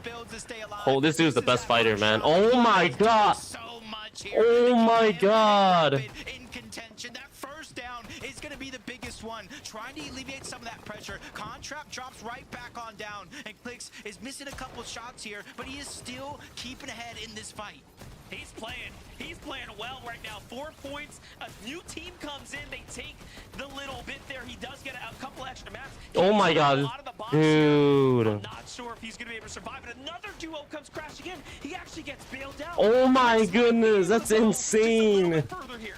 Yeah, This tries to is stop so the heals. He good. doesn't want to give up too much information here. Curly and Tyler, they don't know. Wow. They just rescued Clicks here out from the depths of potentially going down. And since Boji is still here moving around, they can't even shift their focus on over to see how many players are still here. And he's going to use that monster. He's going to use this as a moment to finally disengage. Wow. Without 21 kills, he is That's on a clock. crazy. This And dude is so remember, he's good, gonna need man. A couple more points. So for anyone who's trying to push onto the heels of Clicks and Rapid, these points are the worst case scenario for you. And now Clicks gets to sit in the distance. He still has that med kit. He's got a little bit more to work with, and he can comfortably rotate here. What a turn of Wow. events there, Jacob. Damn, this dude's he was like the best fighter for like the longest. That's all I can really say. Jeez. All that shakeout is wow. This is some of the best Fortnite we have seen Clicks play in such a long time. Don't let He was like the position best fighter on for like the leaderboard longest. fool you, because he right now is the sole reason why they are still in this game. Yeah, Clicks is like As we see, carrying Angels freaking much Rapid like higher crazy. up on that leaderboard in a much more comfortable spot for sure. But Can you don't play like Fortnite what after they're this, seeing Pen, here please? out No, of I Reed probably Cooper. can't. They could potentially try to take this Just fight, because I don't but have a lot if of they time go left. down, it was almost all I don't know, nothing we'll because see. they are literally right there, 18 points away from the next placement. 18 points away. Cold and Ritual, just 30 from Muzz and Rise. Take a look at what's Damn. happening right here. Zone's pulling to the top left of the map here. It's the first time in a while we've seen one actually drop That this was far up. crazy. Interesting. You're gonna turn me into another John. Trying to see how everybody. There's Billy a couple says. teams outside What the the zone. heck? Most of the teams. You see at Cluster Coast that little arrow down below on the side. That's Clicks trying to survive down there. Only one arrow, so Rapid is not up just yet. But you can see the journey they have in front of them. Cluster, Shaken, Sinister, Frosted, and then they reach the zone of the Battlewoods. Yeah, look at how much of a long way he's got to go, but he is still very much motivated and in this game. And hey, at the end of the day, with how fast the lobby has continued to cut its way out, for all we know, he might steal away some cheeky placement points before we even get there, but we'll just have to see. Venno and Agers still fighting to close the gap here. No elims just yet. That's going to be the first one on to Cooper shortly after. They finished the job, and and Cooper's run to the finals is now over. Just like that, Agers and Venno secure 8 points. That's a team. This isn't the first time they face each other throughout this tournament. And even with this one kind of being over, Reed and Cooper. Oh, this is a good end game. A lot of the top people died Two already. teams face off in an FNCS But they needed. No one's fighting Acorn and Bolts. Acorn and Bolts on the both line, won this game. As we see towards This the tournament. Battlewood, closer towards the zone, Bolts and Acorn, our first place team. With a little bit of a cushion, they managed to rotate very, very quickly. I don't away even know from what he meant by Frosted that Flats and comment. Trying to get one of those priority positions where they're near one of the buildings, elevated up so they can't get snuck down low towards the bottom. Must be nice having a nice little lead coming into the game, pulling the zones, getting the early rotates. Like Bolts and Acorn are just doing it right now. And how many wins is this for Acorn at this point? He is starting to really rack them up. Definitely one of the better IGLs that we have in the history of Fortnite. He had a streak of winning major ones. That one, once again, got stopped here. But we can go ahead and make up for it with a major 2 victory, especially for Bolts coming on over from NA West. Before Central became one region, Bolts won the last FNCS on West, came over, had multiple top placings like we saw on day 1 with Kelly, Vivid, and Zeke breaking it down. 92 Bolts above. is just that guy. You pair him with one of the greats, these are the results you will see. Muzz and Rise looking good. You can kind of see a decent amount of our players at the top side of the leaderboard have no real contention at this side of the game. Well, here's our next team that's looking to claw their way to globals. Queasy and Victor V, they have the damage, but I think they will need a win. I think they will also need over 10 elims, and more importantly, they will have to stomp out Josh. Yeah, these guys need to get or 10 Clicks elims and a win. Rapid, and that is no easy task right now. Victor V was like good I will say though the blessings for are West, in their but favor. come You see on, where the chat. zone is at. West region Not too is far away easy. from their actual POI. They're I mean, 300 easier than above the NA. damage It's a threshold. lot So easier. while Storm Surge pops, NA West is other like players gonna probably trade off it's not shots in it's the not even distance, that get close much quarters, more box like to box it's type not that fights. hard compared They have to created NA. themselves a distance NAC, away you know? from everybody else and potential West danger. Coast people So it shouldn't play. necessarily be a They're kind of problem, like at least more not for towards now. We'll see tier where the zone 3. continues to flow, and again, Monster, The it's top players in working NA in West are Queasy tier and 3, Victor V's equivalent favor to as like we move towards the north. Wait, did we ever NAC. get that update with Clicks? Did he actually make it? I don't even know at this point. Because remember, he is the line as well. Last we saw him, he was deep in the storm trying to rotate. On the other side, though, look at Bolts and Acorn making these very fast rotates. They are wasting no time. They're putting everything on the line, using these shockwaves early, make it to the half in, half out. Oh, Rise and Muzz died? Rise are down. The championship. What? Muzz and Rise, they choked so bad. I had so much hope for them. To see them do well. They came Oh my so god, close they there, Jacob. choked big But in the time. end, third place is where they sit now. They Yep, choked gotta be big time. happy GG's. that you kind of essentially qualified for the global championship. But, you know, you're so close to the win. It all depends on how you look at it. And we know how these competitors are. If they're not first, they're last. Or at least that's what they have in their minds. But maybe tomorrow they'll begin to celebrate. Clicks does get rapid. This is the update you were looking for. I know he had the reboot off, but I was questioning the material. I was questioning the loadout. I don't know where this key leads, but I'm sure it is long gone behind him because he was carrying that when he was at the Sanctuary. Hey, he's got it though. It's in his pocket. That's all that matters. Hopefully it brings him a little bit of luck right now. Well, 27. They need a refresh. In the game, 26 now. Placement they need a points are refresh. being given out here shortly. Yamzo, Josh still cooking here on the low ground. For Yamzo and Josh at this point, it's a fight for the dollar signs as they're earning their weight closer and closer through. Globals is only getting more and more interesting as you start looking at who is going to be earning their qual spots now. Trying to go ahead and get that next money placement. Every placement, as you were saying, even alluding to, is just more and more money. They're past the pockets and into the individuals as Cold, Ritual. They're not just fighting for money, still fighting for that first place spot. I see a lot shaking out across in the distance, and they're just trying to disrupt it just a little bit, enough so they can continue to progress with their surge. And you're kind of seeing the check-in from multiple teams around the lobby. Clicks and Rapid still looking strong, and now we've reached the meat and the potatoes, which is those placement points. They've gotten 2 so far, which isn't many, but the longer Clicks and Rapid stay in this game, the more chances of it becoming mathematically impossible for anybody else. Yeah, that's right. I did see Victor and Queasy still rotating through. Remember, they need a win at this point, and they are playing for the high ground. But if Clicks and Rapid are still standing, that win condition is out of the window. Curve, Batman, Booga trying to fight for a top 3 spot. Can they overtake Peterbot and Muzz's position? For Ritual and Cold, it's a race to maintain first place here and win this entire tournament. Nobody said it was going to be smooth sailing. 50 below the damage threshold, gets worse, falls to 67, but they're not necessarily losing focus. They know what it feels like to be below surge, the back of zone, so they're trying to take it one step at a time, get towards the front, open up that window, and look back, and that's how they're going to try to get those numbers. Victor V and Queasy up above. It's just something they're not going to have to deal with here. 6 players need to go down. Storm Surge will turn off, but they're immediately targeting Taki out from the outside. He's taking storm damage and eventually damage. Vic. This is what they need. Clicks falls on the rotate. 24, 41 below. Couple players still have to fall here. Rapid needs to jump in. He gets Tyler. 4 more points for Rapid and Clicks, keeping the tournament dream alive.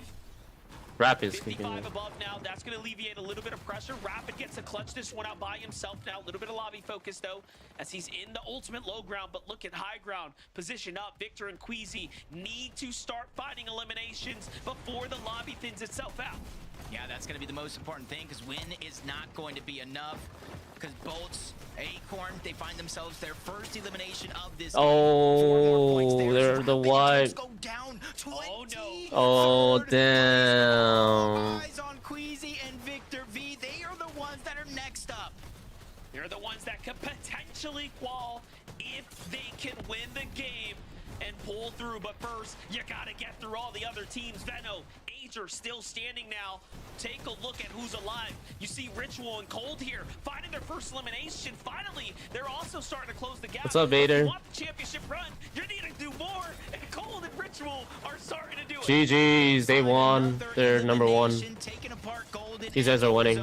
The materials, even though it might be few, it's plenty for them in this situation. But I might have spoke too soon. They bleed through the builds. Ritual goes down. Cold thinks about the decision for the revive, but more spray comes their way. He has to abandon ship. And now if he wants to win this FNCS, it's going to be as a solo. That was to the hands of Curve there. Meanwhile, a fight for high ground. Batman, Booga, Curve coming through. Higgs and Curve want to do it. They're putting it all on the line. Barely any mats to work with. Bolt's holding on here. Bolt is also a solo. That means that the points are going to get even more condensed now. But Cold is still in this.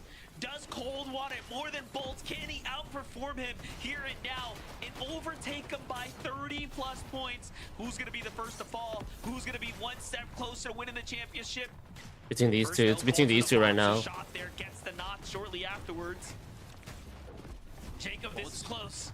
Yeah, Bolts goes down outside of the top 10. Cold can still win this. Placement points alone without getting another elimination, but you can see the struggle he's going through. Even Bolts on the other side has to figure out a way down, but Cold is going to get eliminated, and that is going going to be it. Bolts and Acorn are your FNCS winner. Major 2 champions. Even with 0 builds left, you can see he wants to win this game because winning is not enough. He wants to be the best in the world. And there goes a big elimination onto Vert. He is not done just yet.